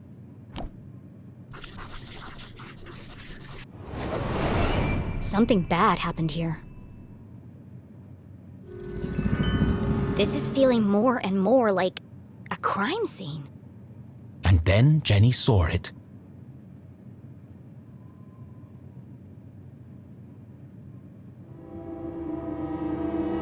Covered in a ripped curtain and surrounded by broken glass. It is a crime scene!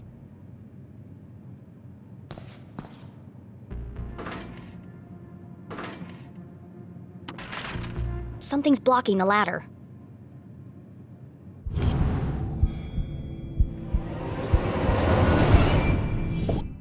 There's something stuck in the track.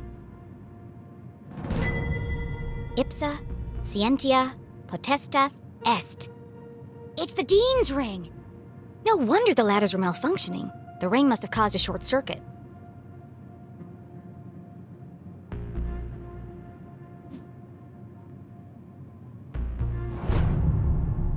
I'll keep hold of this and return it to the Dean when I see him next.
You never forget the first time you see a dead body.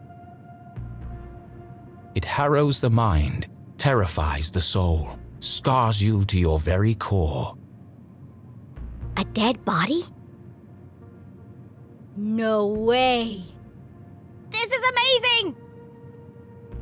Who lay under that curtain? Who had breathed their last breath?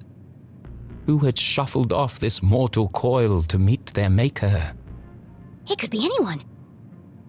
I mean, it could be an escaped lunatic from the asylum. Or an axe-wielding maniac on the run from the cops. It could be... It could be... Mom? Oh no. Please, no. No, you never forget the first time you see a dead body.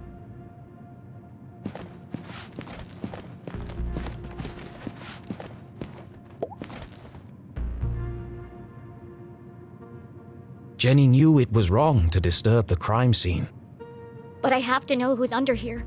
Slowly, she drew back the heavy cloth. Please don't be my mom. Please don't be my mom.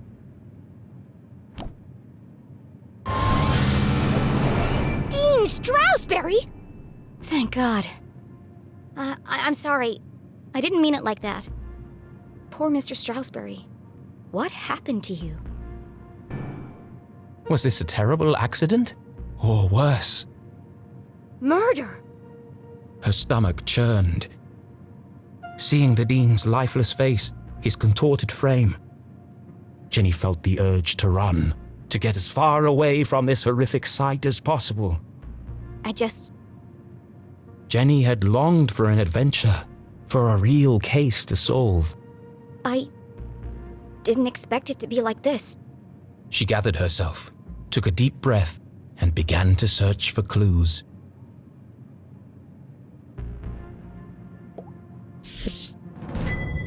It's a book about predicting the future. I suppose it didn't belong to Mr. Stroudsbury then.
The Dean's hand was clamped shut around a small object. That's strange. Rigor mortis usually takes hours to set in. I'm sorry for what I'm about to do, Mr. Stroudsbury, but this could be a vital clue.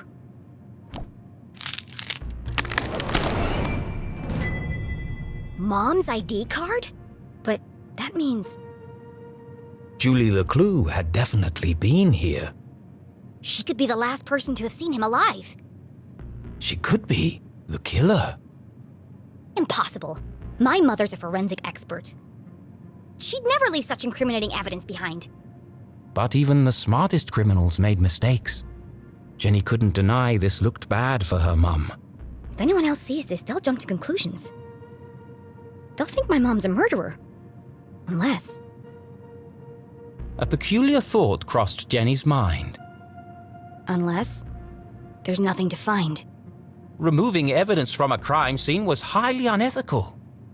So was planting evidence to frame an innocent person. She had no proof of that. I have to do something.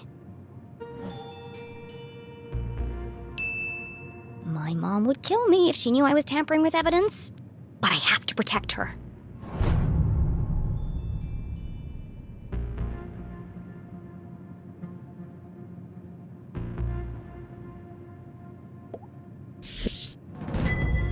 A book about chance. What are the odds that this was an accident?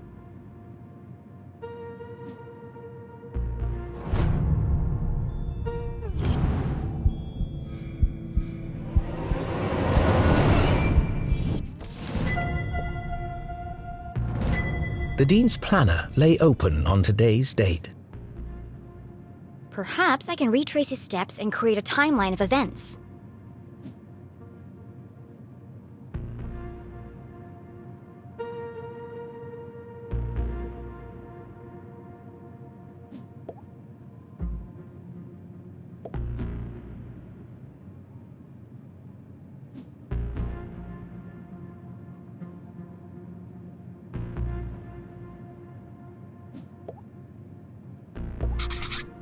Looks like he completed all his chores for the day. I already knew the Dean was meeting Mom here. So where is she now? Meet JL. Could that be Mom? Where's Widow's Drop? I've never heard of it.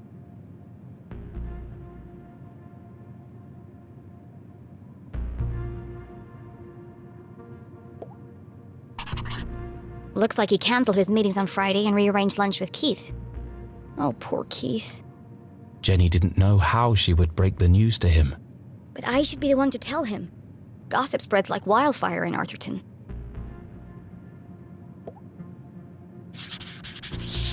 He sure was working hard on that speech. I'm sad he won't get to deliver it.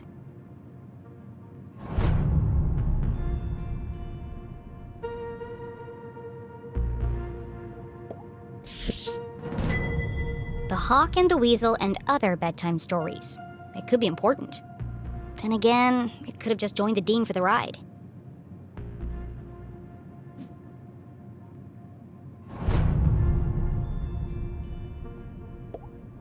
There are bits of glass and metal debris everywhere. He has burn marks on his hand. He looks like he's been dead for weeks. His skin is pale and colorless. And there's a strange mark on his neck.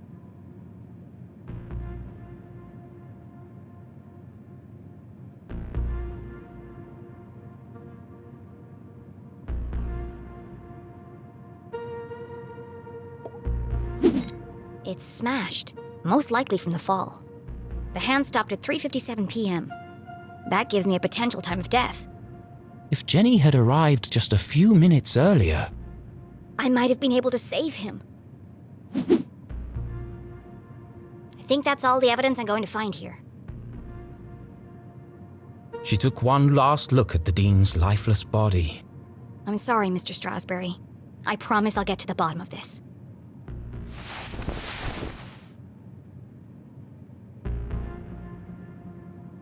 Jenny knew she should leave and call the police. But how often did a case like this come along? Never. There's more to this than meets the eye.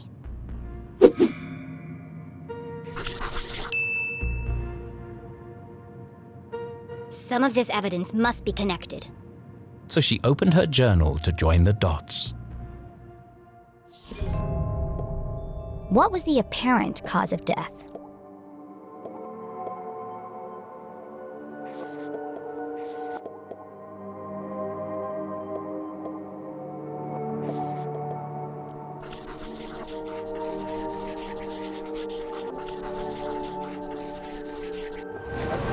Nope, that's not what I meant. Let me try that again.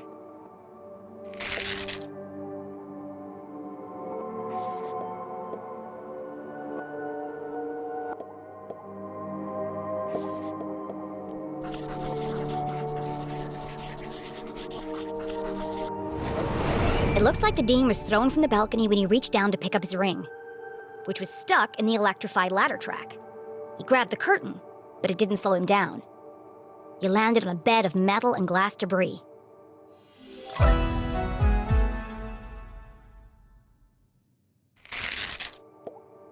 What is unusual about the Dean's death?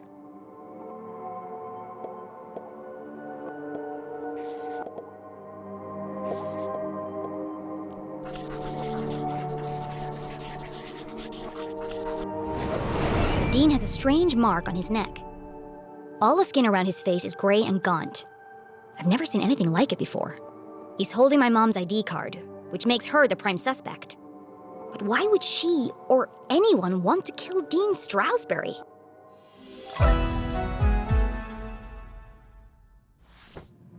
Jenny suspected foul play, but what was the motive? Had she missed something? The watch! The Dean's watch stopped at 3:57 p.m. When I came into the library, the clock tower rang 4 times. The library only has one exit, and I haven't seen anyone but the Dean since I got here. Which meant if the Dean was murdered... The killer must still be here! He's getting away!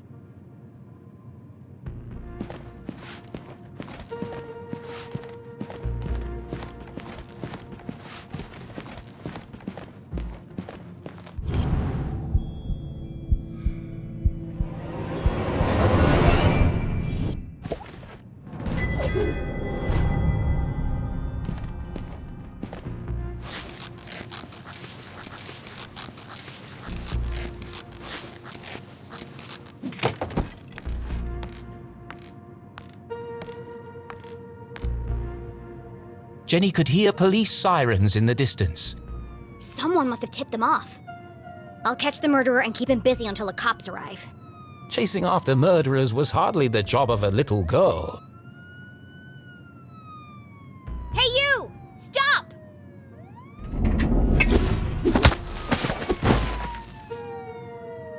Despite surviving her fall without so much as a broken bone, Jenny couldn't help but feel she had failed. As the sirens grew louder, she knew it would only be a matter of time before the sheriff arrived, and then she'd have to explain why she hadn't called for help. But the worst feeling of all was that she had let the killer escape. As she drifted slowly into unconsciousness, Jenny heard a familiar voice. Concerned, gentle, soothing. Jenny? Oh, Jenny. What have you done? Mom? Freeze! You're under arrest!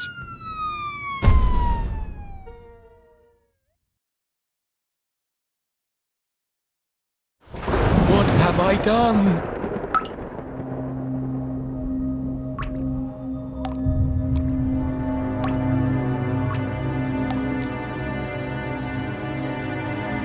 I killed him!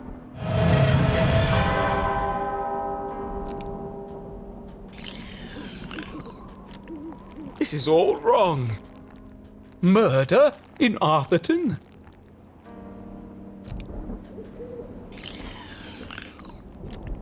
This is not an appropriate story for Jenny LeClue. Poor Dean Stroudsbury. What was I thinking? I've gone too far.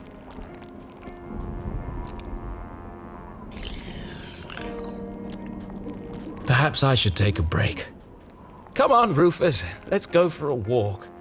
Clear our heads and work off some of this jam.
I told you I was looking for Mom. Why? We were going to grade papers. When do I get to see her? Did you disturb the crime scene? Of course not.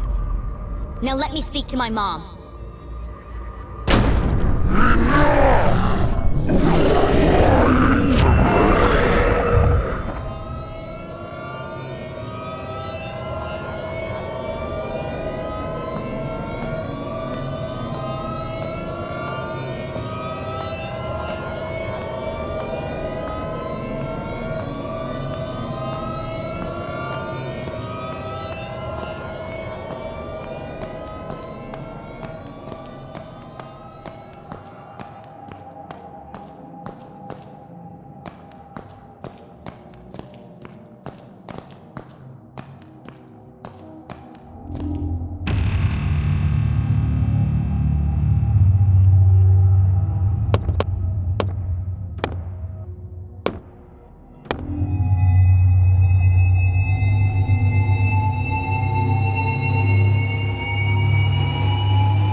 Keith! Please, look at me.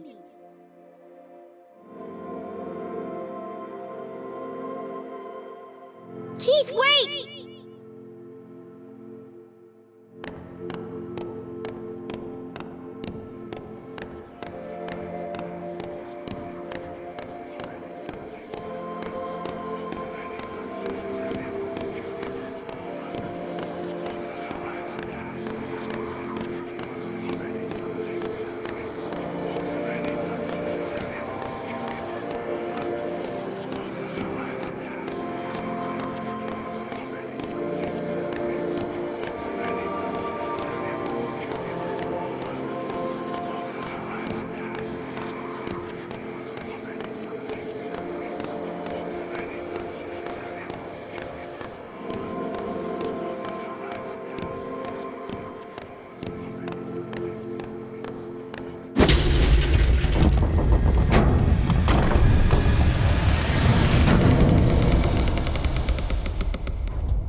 What a horrible nightmare!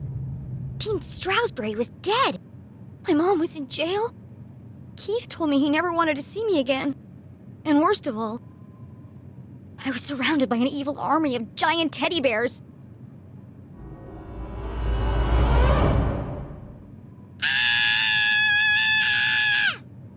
Unfortunately, it was all true, including the teddy bears. My eyes! There's something wrong with them! Everything's pink! But her eyes were fine. It was the room that was pink. Pink cuddly toys. Pink furniture. Pink clothes. And a hand-drawn homage to teenage heartthrob Pelvis Cressley. Covered in pink hearts. Everything a teenage girl could dream of. It looks like a marshmallow exploded. It was at this point Jenny remembered where she was. I shouldn't be here. What happened? And what is that terrible music? I can't think straight with that racket playing.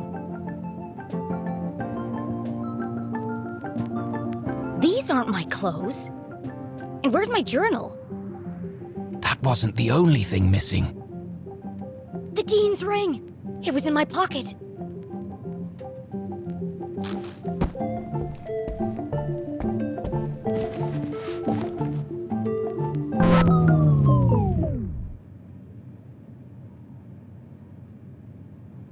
You're the fan that I love. Ah yes, the eagerly awaited follow-up to the smash hit. Even though I'm a big star and you're just a fan, perhaps someday we could be together. Ugh, who buys this crap?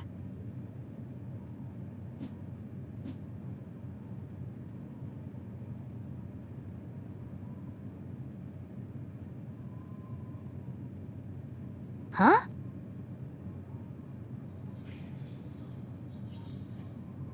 Hushed whispers in the hallway? I should investigate.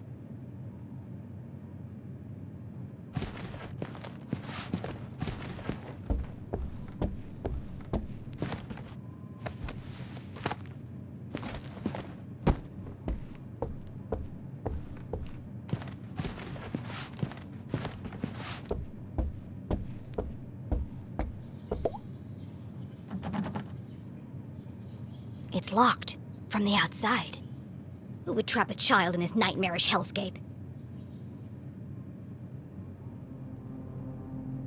Jenny peeped through the tiny keyhole. As her eyes adjusted to the light, she recognized the substantial frame of Winston LeClue, Arthurton's long-standing sheriff, and Jenny's. Granddad!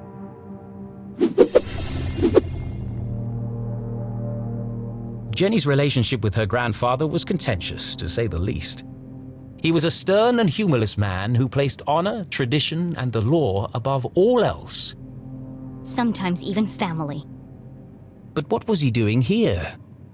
And who is he talking to?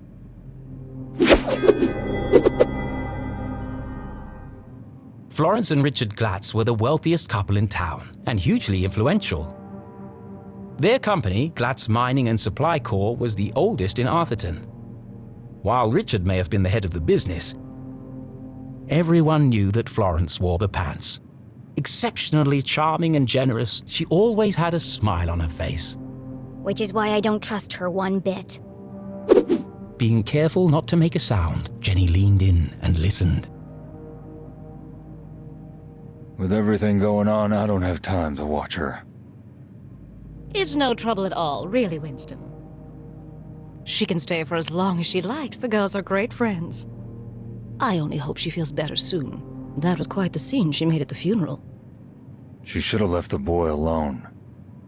Really, Winston, this whole situation must be unbearably traumatic for the poor girl. Her mother in jail, and what she saw in the library. One shudders at the thought. And all this barely a year after what happened to Henry. She'll be fine. Just keep an eye on her. She can be a real handful. Oh, don't worry. I've planned everything. Pony rides, afternoon tea, and tomorrow we're going dress shopping. Oh, that reminds me. I have something for you.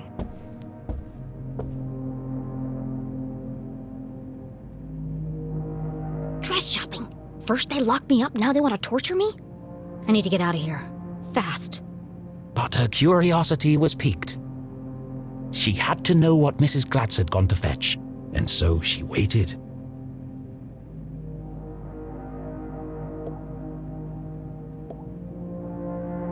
Nathaniel Glatz stared disapprovingly back at Jenny. Creepy old man. Actually, this was the man who saved Arthurtone. When the quartz mines began to run dry, it was his research into the unique properties of the crystals that secured the future prosperity of the town and the company.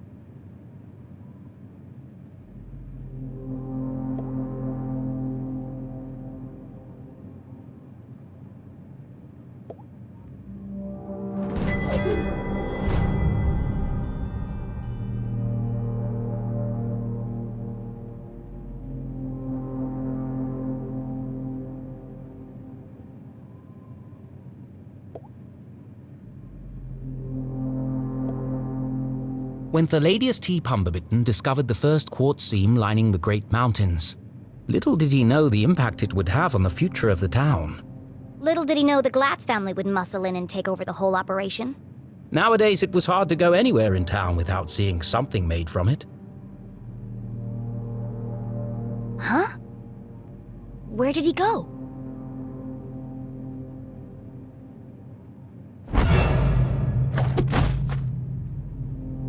Winston, what are you doing down there?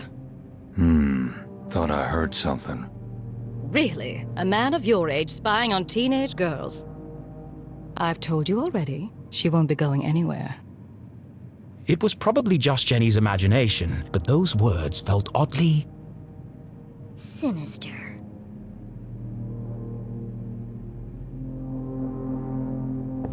Here.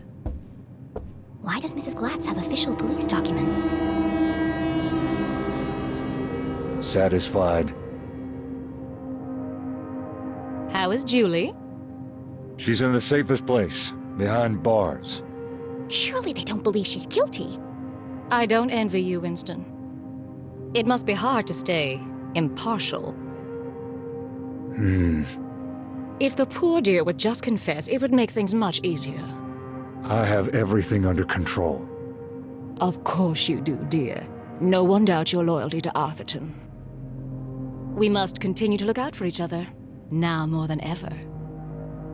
Sheriff, are you receiving? Go ahead. It's the LeClue house, sir. We found something. I'll be right there. Over. It sounds like you've got important things to take care of. Yes. Well, good night, Florence. Good night, Winston. Don't let her out of your sight. She is a LeClue, after all. I'm sure we'll manage.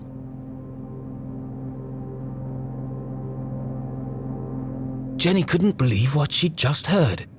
Everyone thinks my mom's a murderer. Thankfully, her mother's fate was in safe hands. The fine people of the Arthurtone Police Department. Oh, God. She's gonna rot in jail. Jenny could leave the case to them and enjoy a fun week of pony rides and shopping sprees. No. No? Mom always says a great detective leaves nothing to chance. I have to do something. But she was just a kid. What could she possibly do? This is my chance. The case of a lifetime. My mom needs me, and I won't let her down. I'm gonna find my stuff and get out of here. And just like that, a great adventure began. I don't have my detective gear to pick the lock. Besides, I can't just walk out in front of Mrs. Glatz.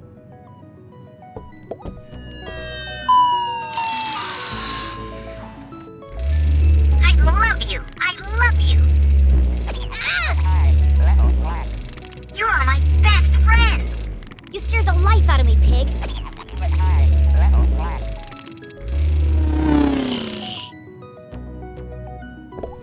The sun was setting behind the great mountains of Arthurtone, cradling the town in a warm red embrace. I slept the whole day away? I have to get out of here and make up for lost time.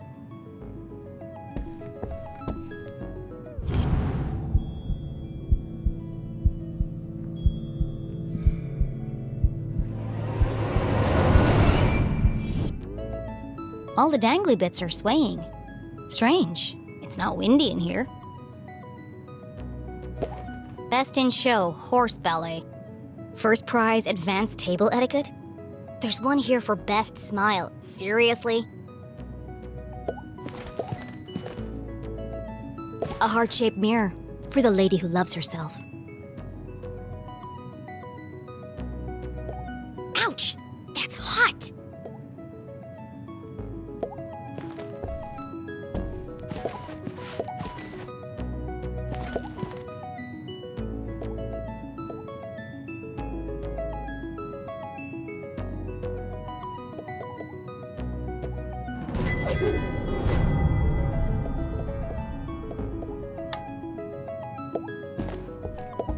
Seriously, who has windows this big?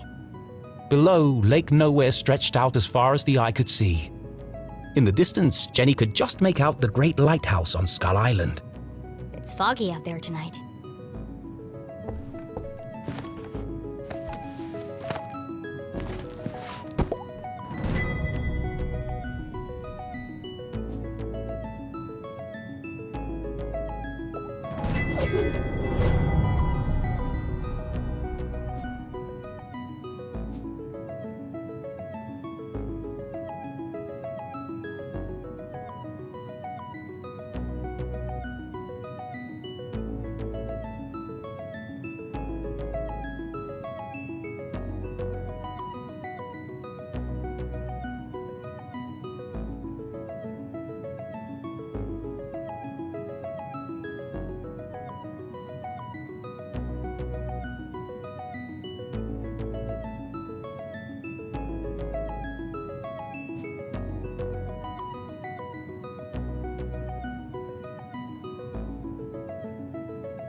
I don't remember any of this. I bet that kid's in a lot of trouble.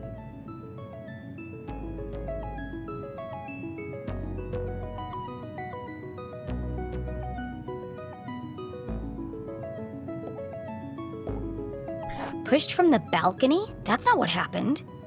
And no mention of electrocution. Mom wasn't covered in blood. That's a lie. Jenny thought of her poor mother, locked away in a jail cell for a crime she didn't commit. Don't worry, Mom. I'll prove you didn't do it as soon as I get out of here. Either this is shoddy reporting, or someone is trying to cover up what really happened. My mom's still in jail, so the police must not think this was an accident. And if it wasn't an accident, then... The real killer is still out there.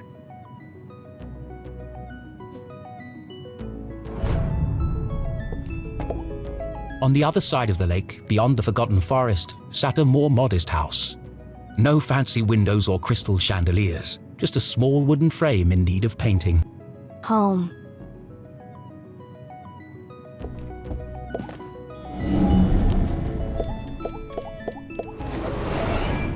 I've never seen so many clothes. Maybe mine are in here somewhere.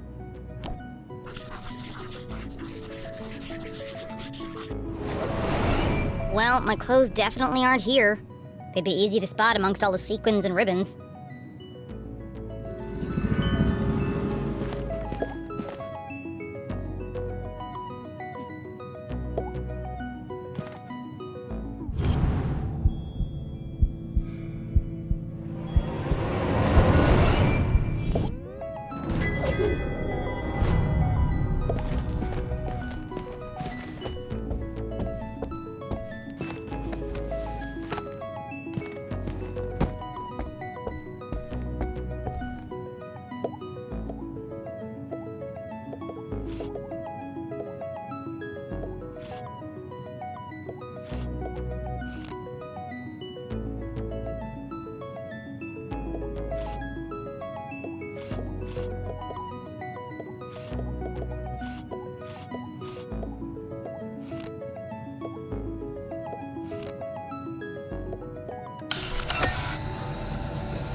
This family's disposable income is outrageous. I always knew they were hiding something. I bet there are all kinds of horrific secrets lurking up there.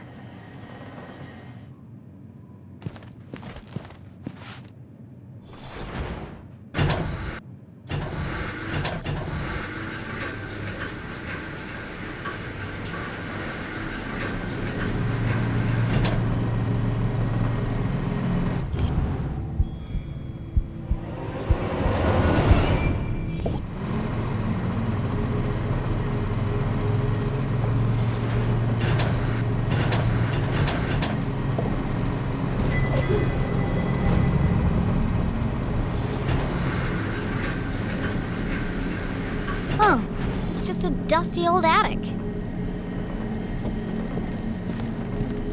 Dozens of old boxes covered in dust and cobwebs, filled with toys, school projects, and old trophies. Attics, where dreams go to die.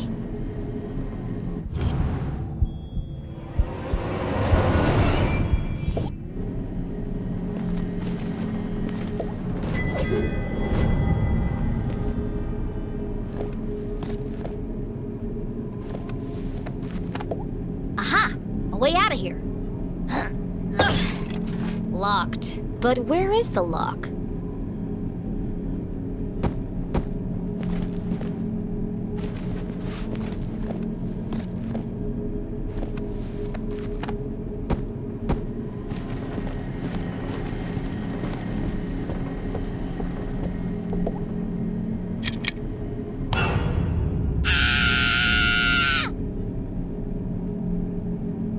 Oh, hello, spooky bear. Feels like he's watching me.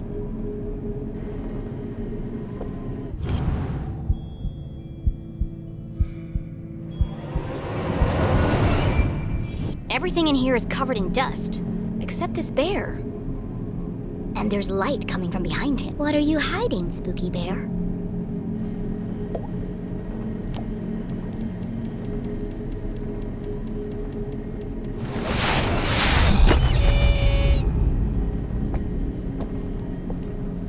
Smothered by a giant teddy bear. What an end that would have been. Just as I suspected, a hidden staircase.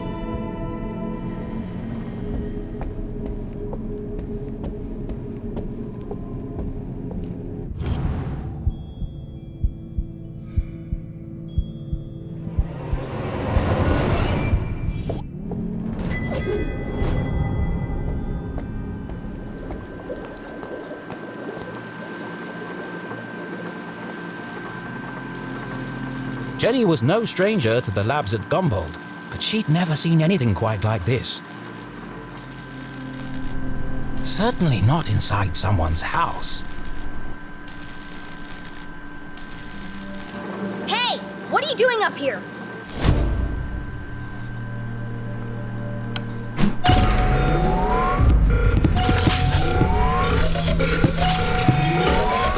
Not again!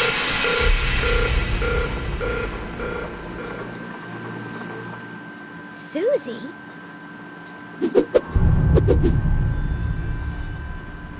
Loved by all, kind to a fault, Jenny's cousin was also the most popular girl in town.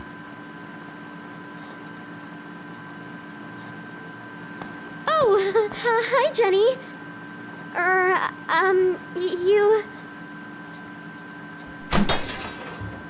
You should be in bed resting. What are you doing up here? I should ask you the same question.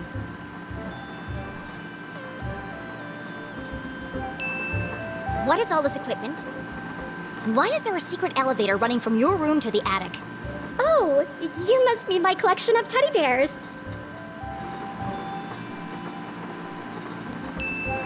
I see. My apologies then. But tell me one thing, Susan. Why is that teddy bear wearing a welding helmet? Well, there's a simple explanation for that. There are just too many to fit in my bedroom. Susie, clearly something's weighing heavily on your mind. Take a deep breath and answer the question honestly. I promise you'll feel better. It's not what you think.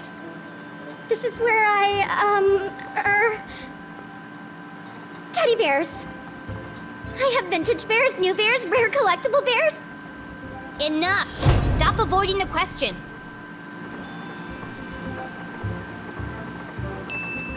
You don't need to hide anything. You can be honest with me. I can't. You wouldn't understand. Try me. Susie's secret was the kind you took to the grave. A shameful, dark secret. A secret so shocking she feared she would lose everything. Her friends would abandon her. Her family would disown her. She'd never find true love. Oh God! I'm going to die alone! Ugh. You can't tell anyone. You have to promise me. Fine, just stop whimpering like a lost puppy. You're embarrassing yourself. Here goes nothing. This is my secret laboratory.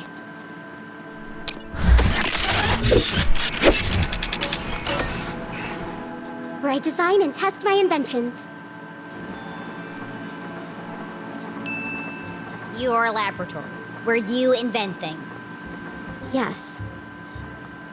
You, a cheerleading, horse-riding, dress-wearing debutante. Yes. I want to believe you, Susie, but you know how crazy that sounds. That's why you can't tell anyone. If people found out, I'd lose everything. Could it be true? Was Susie Glatz, in fact, a secret nerd genius? Was she really leading a double life? There's only one way to find out. Susan Quincy Glatz, I'm gonna have to ask you a few questions.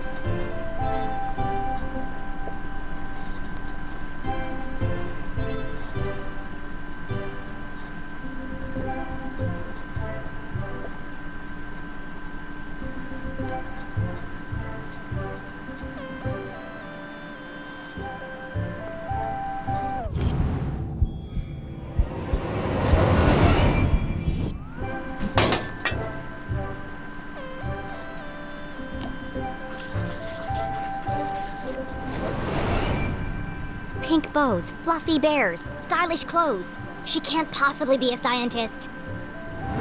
Do you really expect me to believe that you aren't obsessed with boy bands and the color pink? Brain or bimbo? Which one is it? I am a scientist. But I also believe in the importance of good skincare and the power of matching accessories. You sound ridiculous. Susie couldn't be pretty, popular, and smart. That was just greedy.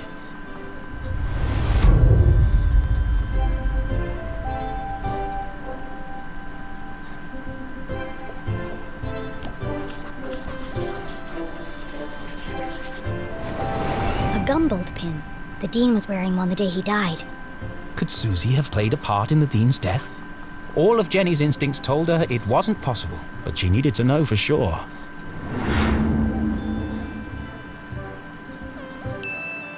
You smell nice. What perfume is that?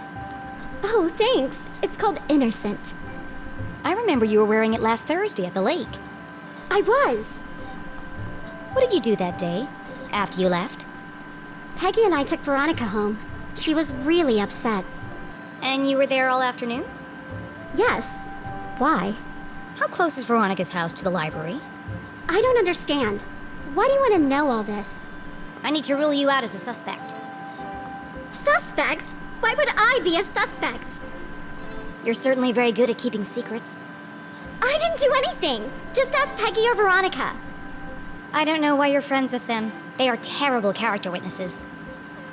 First Veronica, then Keith, and now me. I never thought I'd say this, but sometimes you can be a real jerk. What were you saying about Keith? Well, you didn't exactly make things easier for him, did you? You don't remember. Do you? Oh, well, I suppose it wasn't that bad. What do you mean? After you interrupted the Reverend's eulogy, and after Keith asked you to stop, you tripped and knocked over the Dean's casket.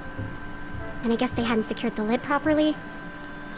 Because he rolled right out, to horrified gasps, as you collapsed and fell into his open grave. And that's why everyone's so worried about you. It all came flooding back. She had tried to defend her mum and repair her relationship with Keith. Instead, she had ruined everything. Jenny had lost her best friend. You should talk to Keith. I'm sure he'll forgive you. It's not that simple. He thinks my mom killed his dad. She felt the distance between them grow with every passing minute. How could she face him without answers? I have to find the Dean's real killer.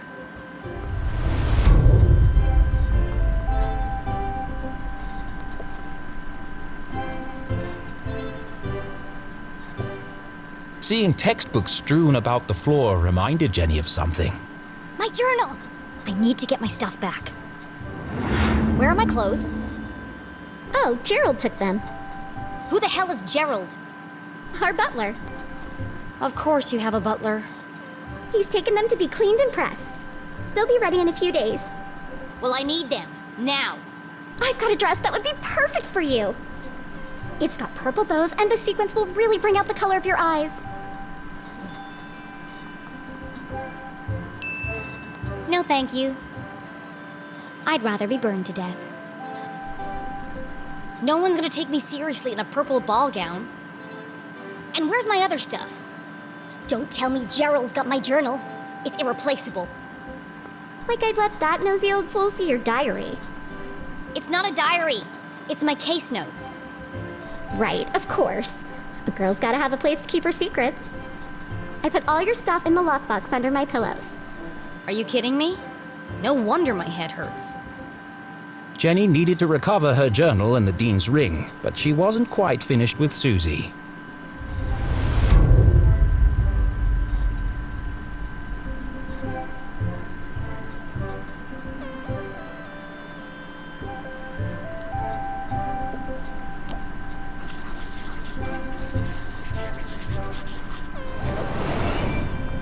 All this stuff looks authentic, but that doesn't mean it belongs to Susie. If this is really your lab, what does that thing do? That's Tim. He's a thermal imaging machine. He uses reflected thermographic projections to infer depth-related topography in subsurface bodies. Come again? He lets you see inside stuff. Well, what about that thing? That's Judy Kate, a gamma-ray induction polygraph. And that? Hydraulically propelled telemetric manipulator. And this? That's a tea set. What? I like to drink tea. How did you get all this stuff up here anyway? And without being seen? You'd be surprised how much you can hide on a giant stuffed teddy bear. I know what's going on here. You've stolen all this stuff. And you're planning to sell it all to buy more fluffy cushions or pink horses or something. I didn't steal anything. Some of the parts are from my father's factory. The rest I bought with my allowance. That's some allowance. If you didn't steal it, why are you worried about people finding out? I'm head cheerleader. I'm captain of the equestrian team. If the other girls knew about this, they'd laugh me all the way to the back of the cafeteria. Why do you care what they think? It's not just them. If my parents found out about my lab, they'd kill me. Why? Don't they want you to be a scientist? I think they'd like me to marry a scientist. Dad says science is a man's job. Girls are supposed to bake pies and become prom queen. Ugh, everyone in Артуртоне is stuck in the past. If anyone else showed him the things I've created, he'd call them a genius and make them his lead scientist. So tell him. Prove him wrong. I just can't. You have to keep my secret. I'm begging you, Jenny. Poor Susie. All of her secrets laid bare. Jenny couldn't help but feel disgusted. Maybe there was more to Susie than she had first presumed. Jenny was confident that Susie wasn't involved in the Dean's murder. She wasn't evil. Just insufferable. Alright, I'm gonna grab my stuff and get out of here. Oh, while you're wandering around, can you find some parts for me? I need a battery and a transistor to finish this device. What? No! I did something for you. It was true. Susie had kept Jenny's journal safe. And the Dean's ring. She'd even revealed her darkest secret to Jenny. Fine! Enough already! What's a transistor? Oh, it's an electronic voltage regulator that... Just tell me what it looks like. It's a tiny metal object with an antenna and 3 legs. If you can't find one in my bedroom, there are some old boxes in the attic. Yeah. Transistor and battery. Got it. Go, Jenny! I've got to get out of here.